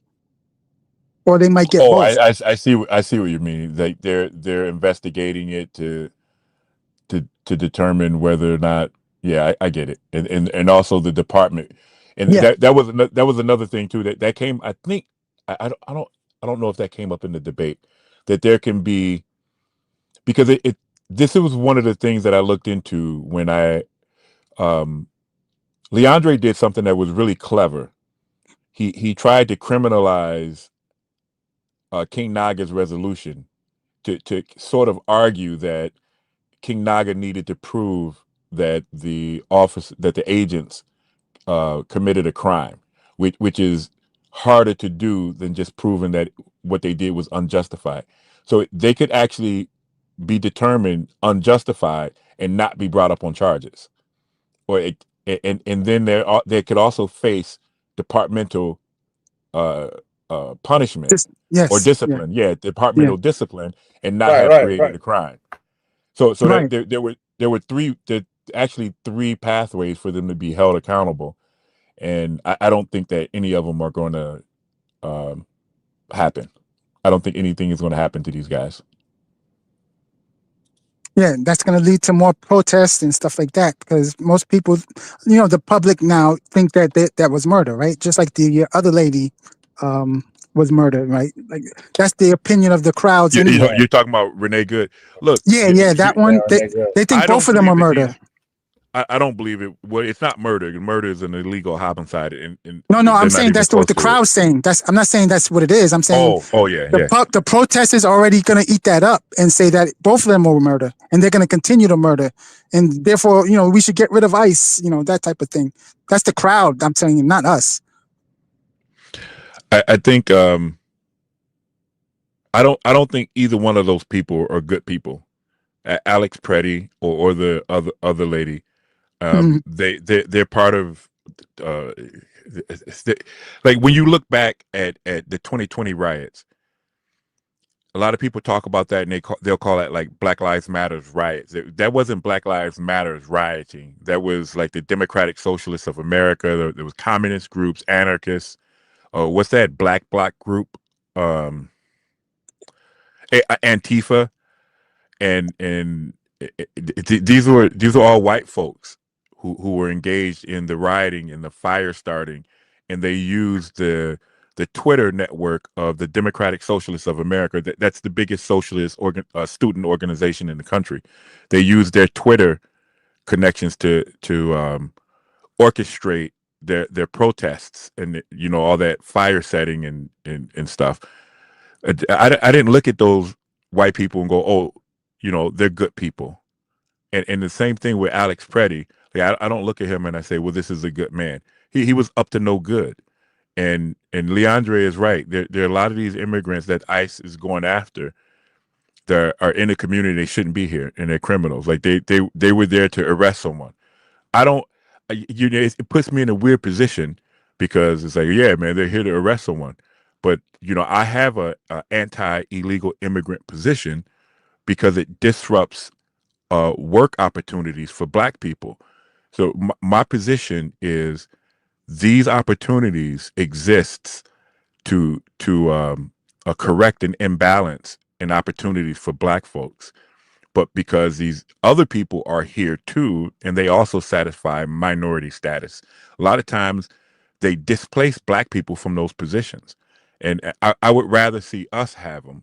Like I want to see more Black men in trades, more Black men driving trucks, more Black men outside working. So when kids come outside, a young boy comes outside, he sees Black men outside doing work that makes the community stay together, and that's not what we see. Instead, we see other people.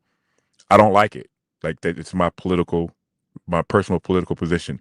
At the same time, I have the same grievances against law enforcement that everyone else has. But these folks don't have my greater good in mind, or like the greater good that I think works for my people, like the Alex Preddy Democratic Socialists and the liberals like the Renee Good. Like, look, Renee Good's one of these women who like this. Like they've got that book called Cut, which is men need to be castrated type shit. Like they don't like us. Like I'm not going to shed any tears because that woman's gone, when that's the same woman who will go down to the court and lie and have a man thrown on a sex offenders list because he bumped into her accidentally at the grocery store. Yeah, I don't like those people. Mm. Yeah, but reputation counts when you're in the public, I guess. Hey, check your email, A1. I'm going. Hey, yo, y'all brothers, I'm about to sit back and just listen to y'all, man. I got some things I need going on, but I'm about to sit back and me and my peoples, them who I'm with, about to sit back and listen to y'all. Great conversation, man. Appreciate y'all. Ill Doctor and my dog. A1, my kin folks. Y'all already know. Hey, King Naga, great debate again, bro. You know what I mean? And you brought a lot of good information. Congrats to the winner of the debate lead, you know what I mean, of that debate. Roy Chess, my skeptical brother, philosopher. You know what I mean? One of my favorites. Peace to you. hey, OTK, thank you for being the elder tonight, brother. All right, peace. Yeah, man. Yeah, man. Hey, I'm learning, El Doctor. I'm learning. It's a learning process, bro. You understand what I'm saying? It's a learning process. I appreciate you. I You know what I mean? reflect. I'm gonna be a mirror and reflect your appreciation to you too, brother. Good night to you. Yeah, good night.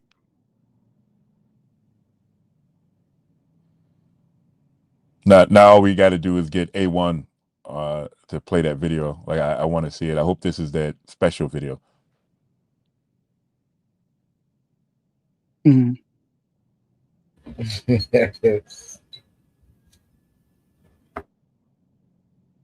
Everybody else ran off.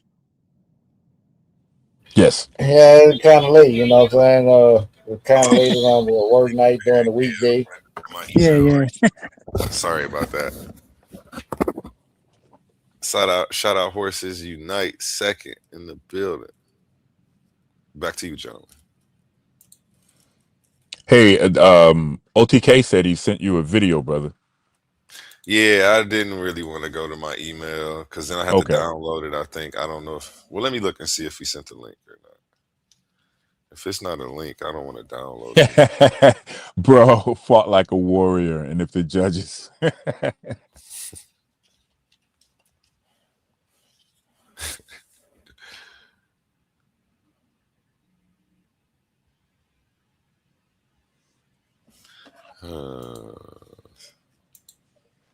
Glad I checked this email too.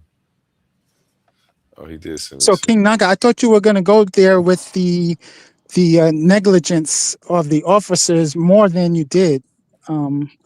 That's why I was bringing this up. But you could have took that angle also. Yeah, it's like I want to try to point out that the objective reasonableness standard. You know what I'm saying? And the fact that shooting somebody you done disown is objectively unreasonable. That don't hold up to the standard for the use of force. Yeah, you should have went into more detail, like what I'm My doing. Like, understanding, you know what what I'm saying? position was he shot in? Did he have possession of the firearm in his hand, or was it in the holster? So I did. You got to watch the debate. I did in the Q&A. It's like Well, in the I heard you Q&A, I did mention that. touch upon it. I heard you mention that you felt it was unjustified, but I don't think you went into detail like what I did. Was he laying down? Was he not laying down? What position was he in? Was the gun in his hand? If that were the case, I think you would have had a better shot. I pointed out that he was face down on the frozen Minnesota concrete. Yeah, with his he glasses said in that. one hand, with his glasses in one hand and his phone in the other one. The only problem is Leon in a debate. Am I still here? Yeah. Yeah, he's still there. Oh, okay. In a debate, when you guys agreed to Graham v. Connor, and I was going over the debate, Graham v. Connor and collective knowledge doctrine says 2020 hindsight doesn't count. And so both you guys agreed to that. And so every instance of 2020 hindsight, I can't use. So when you say he only had glasses in his hands, we only know that because of 2020 hindsight. So we have to go by what that officer could possibly have known in that moment. And like as far as negligence, like you had to define what negligence meant. Like it means something. And then you had to share like what standard determined the negligence. Like I said, he was mentioning training. And I said, well, training is relevant to negligence. Like what training are you talking about? His agency training? You could have used another police department's agency's training about how to safely handle firearms that you seize. You could have used it from the NRA. Say this is how a firearm is supposed to be handled. But Right. like if Right. you just say he's a police officer, he's supposed to know how to safely handle a firearm. That's not evidence. That's just more assertion. But if you just say like according to his own agency, this is the training manual, page 14. You're supposed to take a weapon and then handle it this way. And because of that, I think what he did was negligence. Like then that's like more down the pathway of proving that negligence happened. Right. That's what I was referring to. But now that you brought that up, Bill Doctrine, now if that was not available to the debater, how would he go about it? Like, how would King Naga know there was page 14 if he doesn't have that manual? That because it may not be available to the public. Well, that's why I was saying I would have considered any agency's training manual. I would have considered a manual or like a policy or procedure or protocol from the National Rifle Association.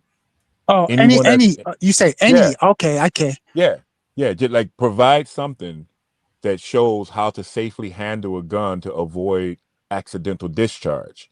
And then you get closer to establishing what negligence is, at least provide a definition for it. But if you just say it's negligence, that's kind of like you're counting on our common understanding of what negligence is. And I don't go by that. Like I only go by what story you tell in the debate. I see. So there's at least two forms of negligence, then, right? Because we were talking about what the lawmakers would see or court would see, and what the departmental rules are when you use your firearm and when you can use it. What's a good shooting? What's a bad shooting? I think that's harder to prove because if you don't have that, I don't know if it's available or not, but in every state, if you don't have that departmental rule guideline to say, a section whatever, it's hard to prove that. But I know that it is there. I know that it's there. It's just hard to find it. It's like trying to find the code red in A Few Good Men. It's not in the book, but it's a code red. It's not in the book. It's not in the Marine Corps manual. I mean, but Right? a definition of negligence is possible. I mean, you could even go to the dictionary and get. I know you don't like dictionaries, so leave me alone. Well, it's different for the law enforcement officer though, from a regular person, regular civilian. The law enforcement has a higher burden of responsibility than that civilian because he's wearing that badge. Well, what I'm saying is when King Naga said negligence, he didn't offer any definition of what negligence is. He only told me what happened. It's Oh, like he negligence. assumed that everybody knew what it was. I see. Right. So it was like an assumption of a common definition. But the problem is negligence in that debate is a very specific claim. And he claimed it about something, the accidental discharge, which was pivotal. So his claim of negligence was targeting officer created danger. And officer created danger had the potential of disrupting Leandre's argument. So I needed him to prove that it was negligence, or at least attempt to prove it. But he didn't. And I don't know how it would have played out. Like I mean, Leandre had even if he had even this is I went over this in the decision. Even if he did remove accidental, I mean, even if he did prove negligence, there's still Barnes v. Felix.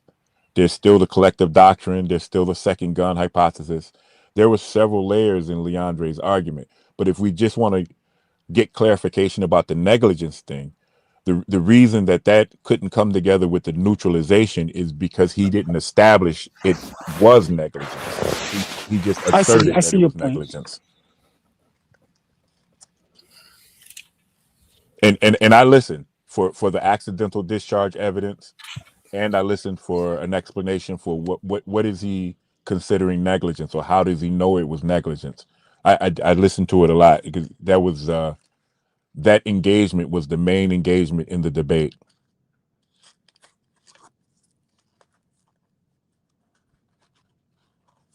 So I think he was trying to establish the behavior of the officers, as well as just instead of just the negligence. It's like, even though I don't think he said this, but the rumors about ICE and how they treat people they're being inhumane to the citizens of this country.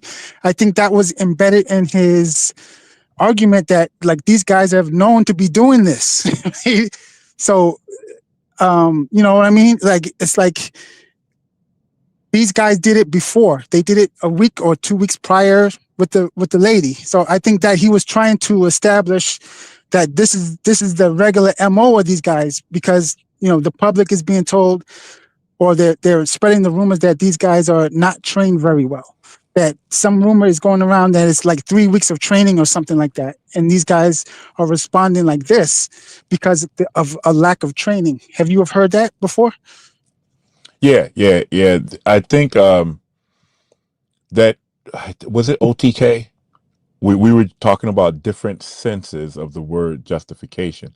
Like that's is it justified? Like how does it weigh out in public opinion? The public seems to be really upset about it.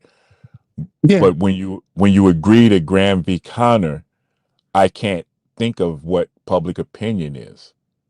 And Graham v. Connor doesn't say what was the officer, what did another officer do just 5 days ago? Like that stuff doesn't count. And you say, oh, well, it does count. Well, that's you talking about your opinion. And of course, like you know what counts to me? Getting my ass kicked by a cop when I was 14. That happened in 1984. I still count that, but I just can't count it in a debate. Like if you ask me but my see, personal. What it's about like character? You're I don't know. establishing character. I don't know if you caught it, but it was Leandre who admitted to the accidental discharge, and that accidental discharge is when he admitted that it was him admitting to negligence, because it's literally called a negligent discharge. That's what it's called. It's like Well, accidental discharge is almost always due to negligence. So a accidental discharge can be a lot of things. Well, one of the things that we even talked about today is it accidentally getting caught on a belt hook. Like, now you and I know people. I've heard people talk about, yeah, maybe he dropped it and all. Like that's not what make guns go off. But he there are a lot of things that could be considered accidental, but not negligence. Yes. So Now, if you guys, I'm sorry. Go ahead. If you were to be more specific to say that the officer disarmed Mr. Pretty and used his gun to fire the accidental discharge, was it Mr. Pretty's gun or was it the officer's gun? yeah, that's what Leandre said. The officer who disarmed Pretty accidentally shot Pretty's gun as he was turning around. Well, right, yeah, that would be negligence. Yeah, that's how do you get around negligence for that? Like, how do you know that's Right. negligence? Like, I still don't know how that's negligence. No, he accidentally pulled the trigger of the other person's gun, not his gun. But you don't know that he accidentally pulled the trigger. So what was he shooting at? That would have to be the next question. We don't know that he was shooting at anything. So why did the gun go off? Why is he firing the gun? Right. This is what I was pointing out a minute ago. King Naga has to argue that. Like, I don't believe that there was an accidental discharge at all. So if you say it's negligence, he's the one that has to provide those answers. That's what I meant. Like, you missed that opportunity. Not if it's my opponent who's readily admitting to this negligence. Well, he didn't admit. He actually told you he He and I admitted said to it. it. He admitted Hold that on. the officer disarmed Pretty and accidentally shot Pretty's gun, which is the definition of It's negligent not, discharge. but it's not.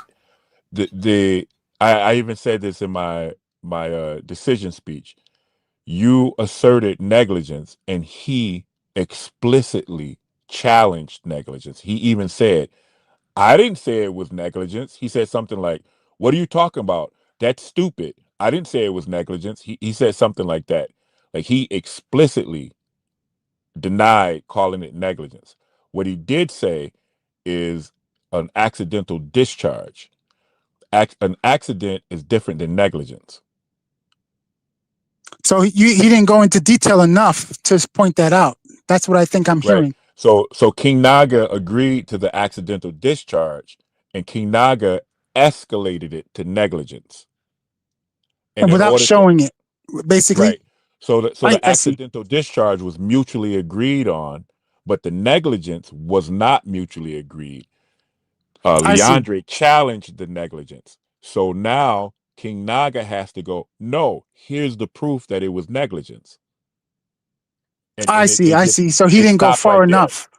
Right. He left it challenged. So he asserted it. He didn't define it. He didn't back it up. And then Leandre rejected it. He didn't mutually accept that it was negligence. So now the ball was in his court to demonstrate, no, dude, this is why I'm saying that it was negligence, and he never did it. I see. I see. Okay. Because I was I did when I pointed out that the officer covered the trigger. You don't cover the trigger unless you're ready to shoot. This is common knowledge if you handle guns. And I'm going to read to y'all the definition of negligent discharge, right? It's not me making this up. The I think that would be a definition of departmental thing, though. I the think that would be a definition of departmental thing. negligent discharge. Yeah, A that would be a negligent departmental discharge discipline. A negligent discharge occurs when a gun fires unintentionally due to carelessness, such as not properly securing a weapon, poor handling, or failing to treat every gun as if it's loaded. He didn't treat that gun as if it was loaded when he disarmed Mr. Pretty. Did you Common say that cause. in the debate? No. These incidents, I pointed out, listen, these incidents are often caused by having a finger on the trigger while moving or reholstering. And I did point out that he had his finger on the trigger after he disarmed Mr. Pretty, and that's why it was negligence. Hold on. Okay. That's why So the action. hold on. Yes, I This pointed is that real out. important. Yeah. No, you didn't, and you just confirmed that you didn't. Okay. What you said I. hold Okay. on, brother. I want to show you a Go ahead, difference in what bro. you just said. I didn't say What what you I just said. described, the first part of it, you define what your opinion of negligence is. And then I said, did you say that in the debate? And then you said, no, what I said in the debate was he covered the trigger and so on and so forth. Those two things are different. One of them is a definition of negligence.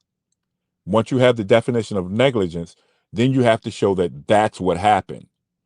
Instead, what you did in the debate is you simply said, here's what's happened. Here's what happened. Without showing what you say happened actually happened, and that it Yeah, wasn't, I it would got hooked. agree. I would agree with that. You left a lot of things to an assumption that we all have life experience to know what you're talking about.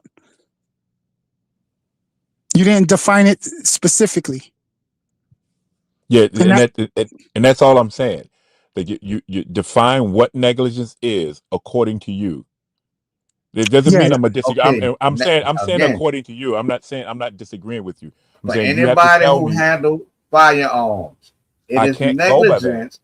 I can't go by But that. no, I'm not speaking. I'm not speaking to ill doc. I'm good. I'm good with the ruling. You know what I'm saying? We're just having a Okay, all conversation. right. I see. I see you. This for the this for the people, right? All right.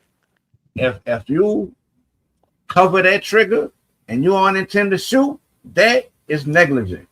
Okay? Don't cover there's, the trigger unless you're ready to shoot. Well, you got to be more clear. You got to be more clear. That's not clear enough. Okay. Because you're not talking about your weapon. You're talking about somebody else's weapon. You're disarming somebody else and you're handling that weapon with your finger in the trigger, which is a no-no. Your weapon, that's a you're supposed to no-no have your too. finger on the trigger. When you draw your weapon, you're supposed to have your finger on the trigger. When you're disarming somebody and their weapon, your finger is not supposed to be on the trigger because of an accidental discharge. If you have a gun in your possession, whether you just disarm somebody or it's your gun. No, you can have it. If you're a law enforcement, you can have your finger on the trigger when you draw it. So it's not the same thing. Your finger doesn't have any business being on the trigger if you're disarming somebody else's weapon. You're not supposed to take the weapon and then have your finger in the trigger.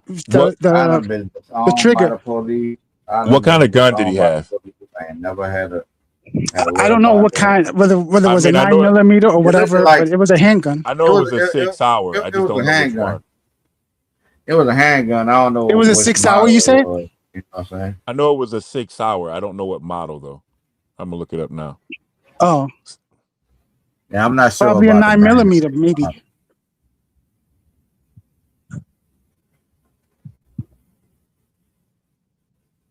I mean, what you're saying, King Naga, is like a firing range type of thing. Like that's what you will learn in a firing range. That's typically don't put your finger in the trigger. That's just the basics. That's firing range basics. That's basics for right. Yeah, but law enforcement is not the same. Here's the thing. Earlier I said that 6 hours, just because I know, like I'm a Glock guy. I've got a 19. I don't like 6 hours, and just not because they discharge. I don't either.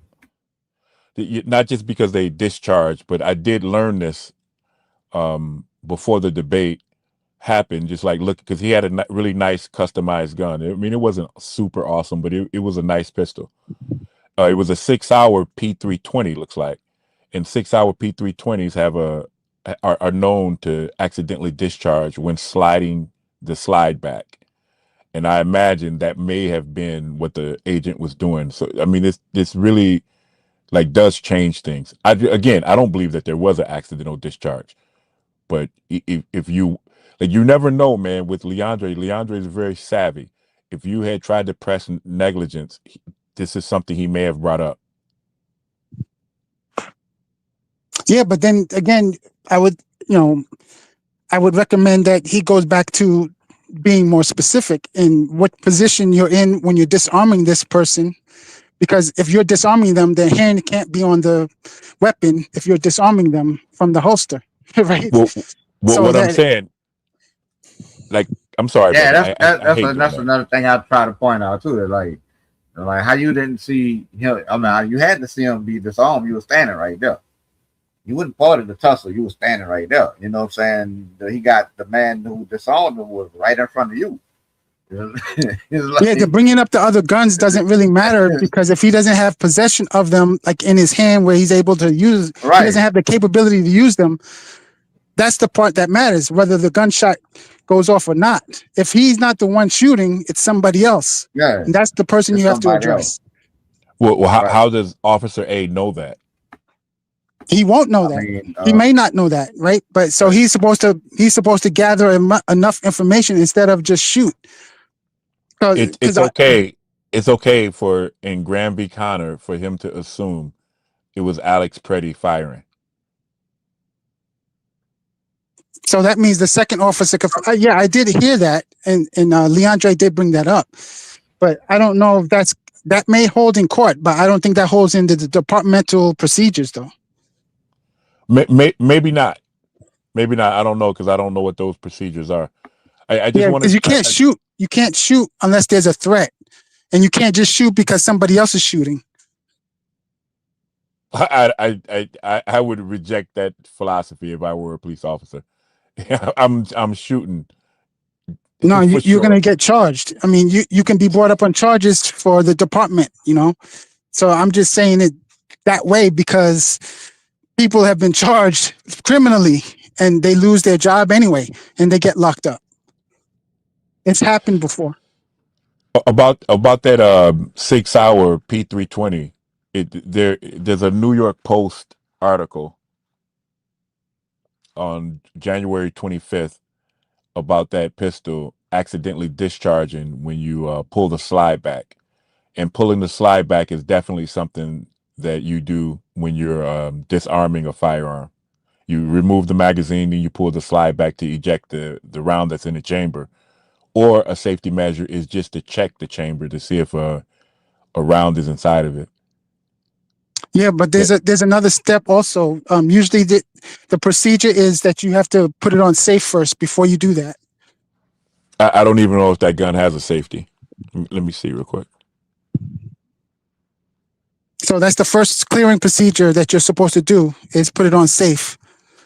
And then you deal with the magazine, then you deal with the slide. That way no round can accidentally go off.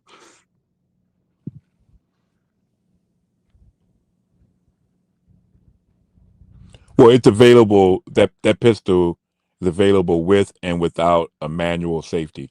My pistol doesn't have a safety. I don't remember the last time I owned a pistol that had a safety on it. Really? Law enforcement pistols do usually come with a safety for that reason though. It could have changed. It depends on the state and all that. Does yours have is yours a modern one? Like when did you get it? Did you get it recently? Like the last 10 years? It it's a polymer 80 lower with a Glock 19 upper. Does it have a hammer or does it just have a So pin? it's a Glock 19 clone, and no, it doesn't have a hammer. You're talking It about just has the pin. like a 1911 style weapon. Yes, it just has the pin. Do you see the pin come out or no? Are you familiar with Glock 19s? No.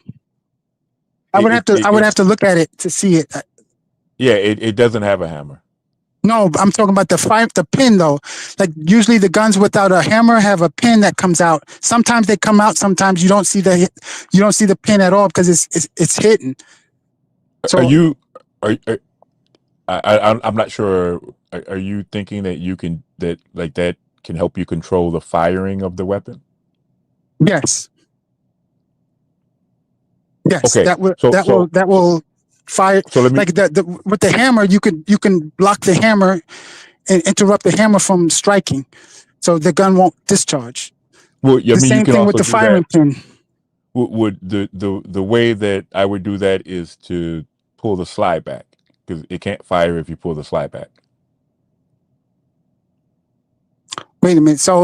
But the problem is, like, if there's no safety, then it can accidentally discharge. Though, when you pull the slide back in and it goes forward, like by accident, it's going to fire, right? So, I've never had a pistol accidentally discharge. I don't know. I don't. no, I know, I've I've Maybe you didn't experience one, I've thrown weapons against the ground like down range, but and they don't discharge. no, I mean, like if your hand slips, like you pull it back and your hand slips and it goes forward again, it might fire. Correct? The, there's something wrong with the gun if it does that. It's not designed to do that, or there might be something wrong with the ammunition. No, didn't you say that model has a defect that is sometimes accidentally fires? It's known to do Oh, that. well, his gun is a 6 hour. We're talking about a Glock upper receiver. I mean, Oh, okay. I'm not sorry. upper receiver. I got it confused. Then, okay. I'm sorry. You were talking about your gun. Right. I thought you were asking me what my gun has. His Yeah, I six did. I hour. I don't did. know But a I lot about it. confused it. I confused it with Mr. Petty's gun. So my fault. Yeah, I don't know about that. I don't know a whole lot about 6 hours. I never liked them. I shot it once and I didn't like how it felt. And I just said my buddy had one. And I was just like, I don't want to shoot it no more. I don't know if he had a 320 or not. Um, but it doesn't have a hammer. It has a striker. Right. But do you when it's discharged, do you see the striker go in motion or is it hidden? I've never even looked at that gun that much. I've only shot it once.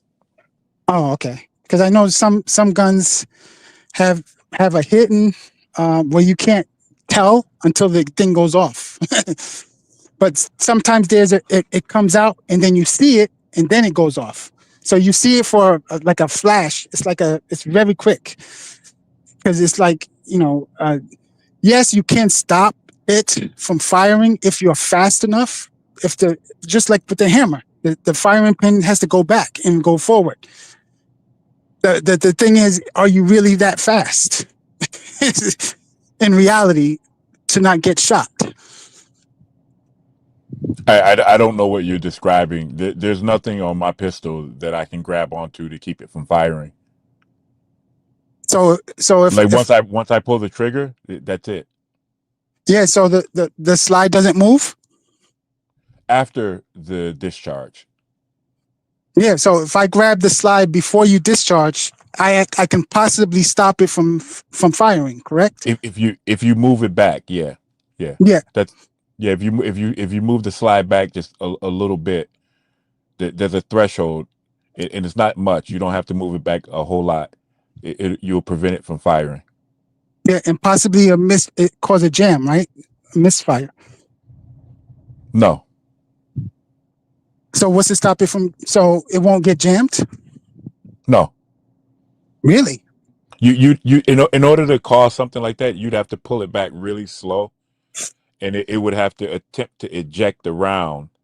But because you pulled it back so slow, you disrupted the regular spring action, and then the round gets caught.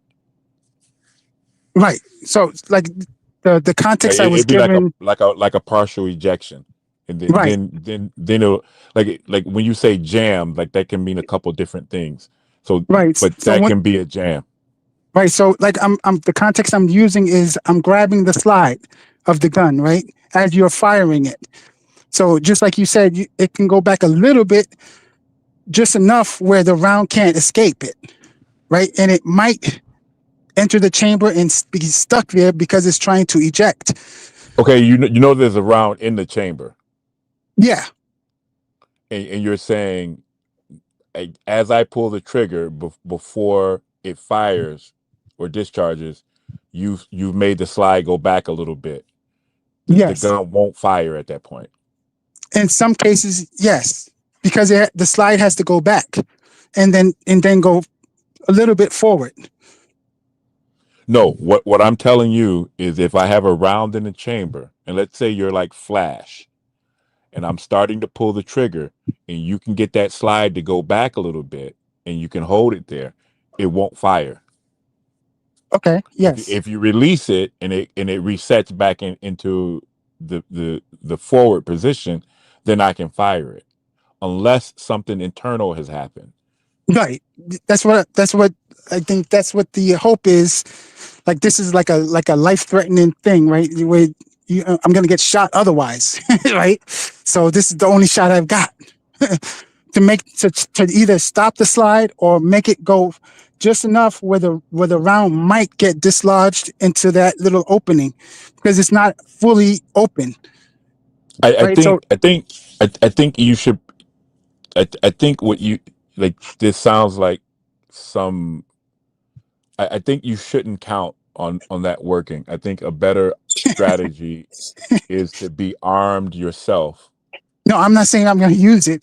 It's far fetched, yes, but in theory, it works. I'm not saying I'm going to do it. Yeah, in theory. Yeah. In theory, it would work. I think practically, it's a very, very bad idea to try and take a gun that's already drawn on you. Yes. Absolutely. The idea is to like be in action before someone draws on you.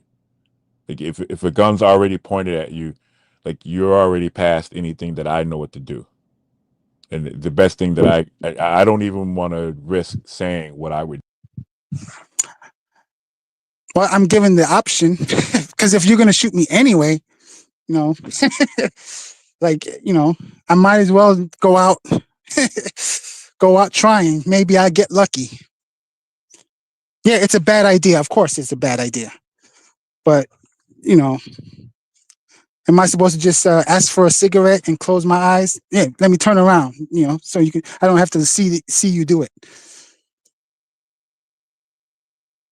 It's an option.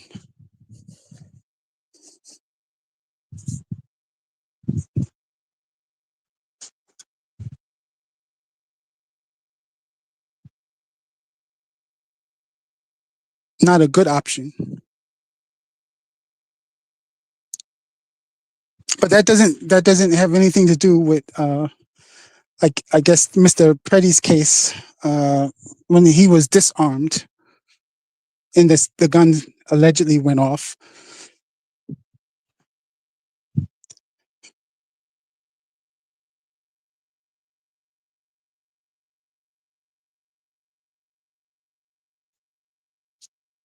Why is it so quiet?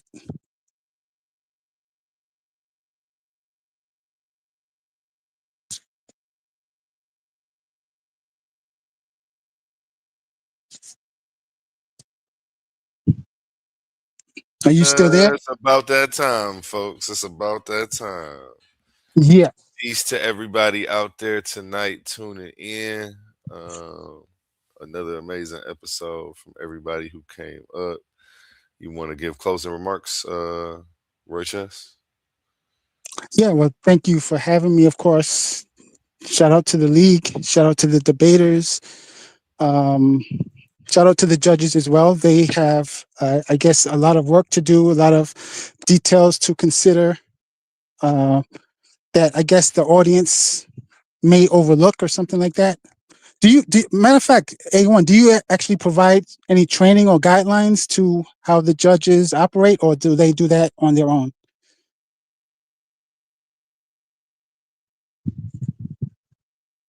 I provide. Ask that again. What do I provide? So, is there a set of guidelines that the judges have in common, or do they have their own standards? There go the guidelines right there. You talking about off of the scorecard?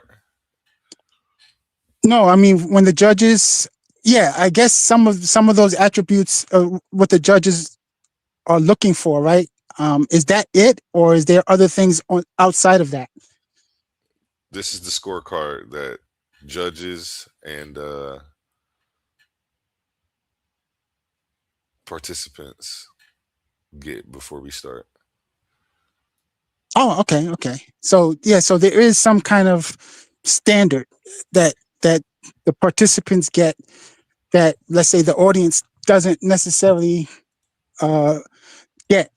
They're not aware of some of those things until you bring them out, until you get the reviews like this one.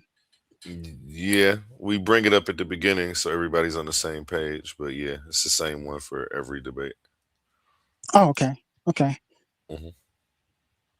Yeah, that's good to know, because I guess the audience can follow along, if they have that. But I think that most of us are just there for the entertainment and the arguments that the debaters bring. We're not looking at it like the judges, I don't think, um, which is a kind of a good thing. Um, but this particular debate was a good debate, and the topic was a very interesting one that, I guess, drew people instead of the religious debates and stuff like that. So it was like a refreshing topic that I think drew people. So that's a good thing. Um, Shout out to the winner. And King Naga, I think that we discussed, he didn't go far enough in some cases. His scores could have been much higher, or he might have even turned it had he done a little bit better. Um, but other than that, I think that the platform is going to grow with things like that as people get better. And, that's a good thing also. And I'll land there. Yo, doctor, closing remarks on you.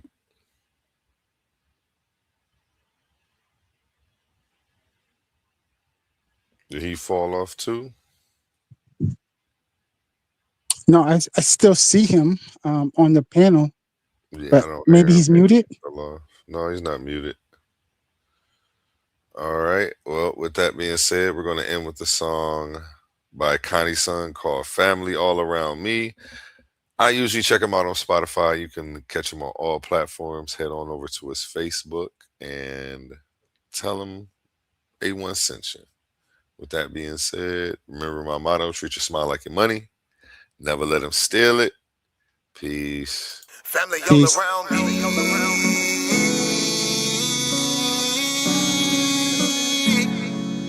Family all around me. He my family, she my family. He my family, she my family. He my family, she my family. We are family. We might have the same last name, but that don't make you my family. I got some people with the same blood, and I know that they can't stand me. I got some people I call that ain't kin that's gonna pull up and handle it. They take care of that business like family. We come from them trenches like family. They talking, you listen, that's family. They don't tell your business, that's family. They calling your phone, coming looking for you. They say that you missing, that's family. They don't need permission, that's family. When you hurt, they can feel it, that's family. Let them come while you're cheering, that's family. Let them come when you living, that's family. Family all around me.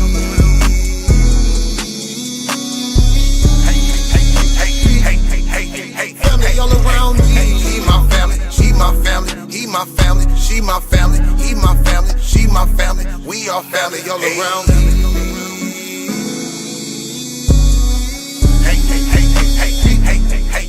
Family all around me. He my family, she my family. He my family, she my family. He my family, she my family. We are family. Hey, ain't nobody fighting around here. Ain't nobody shooting around here. Everybody that's around here, family. All love, no hate, be clear. No shade, all love, be real. You love them, you should know how it feel. Tired of all these badass kids. Tired of paying all these bills. Family going through the same thing, so they know exactly how you feel. They supply a shoulder I can cry. I provide a place where they can heal. Leave my money out, they don't steal. Let them have it if it's for a bill. Soldier for me when they in the field. Only way I live. Family all around me.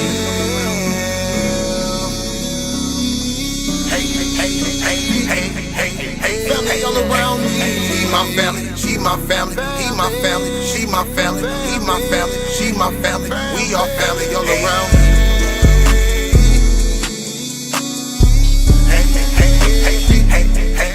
Family all around me. He my family, she my family. He my family, she my family. He my family, she my family. We are family. We might have the same last name, but that don't make you my family. I got some people with the same blood, and I know that they can't stand me. I got some people I call that ain't kin that's gonna pull up and handle it. They take care of that business like family. We come from them trenches like family. Family all around me.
This Saturday, March 14th, the Battle of Truth, the clash of intellects, Leandre McBride versus Elder Yara. Can Elder Yara, the seasoned veteran with decades of debate experience, prove he's an Israelite using only scripture? Or will Leandre, the brilliant PhD scholar, dismantle his claim with razor-sharp logic and scholarly precision? It's a high-stakes debate where faith meets knowledge and history is on the line. Two giants, one question. Can Elder Yara prove his Israelite identity through the word? This is a battle you don't want to miss. Tune in to Titans Debate League and witness the ultimate war of words. Who's got the facts? Who will leave the other in the dust? The countdown to the debate begins now.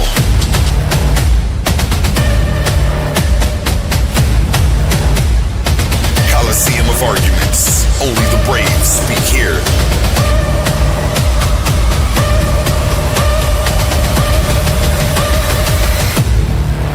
Are you not entertained?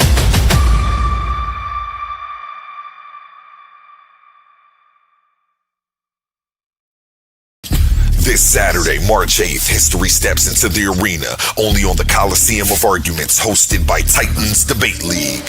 It's the clash of cosmic proportions. In one corner, the smooth strategist, the verbal tactician, the man who bends rhythm into reason, suave boss. And in the opposing corner, the architect of quantumoliism, the philosopher of the infinite, the mind that dares to question reality itself, quantum truth.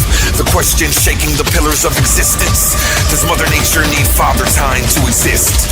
Is nature eternal? Is time the necessary foundation of all things? Or are we witnessing the collapse of a cosmic illusion? Two titans, one stage, no escape from logic. Saturday, March 8th, only in the Coliseum of Arguments. Enter the arena and witness eternity on trial.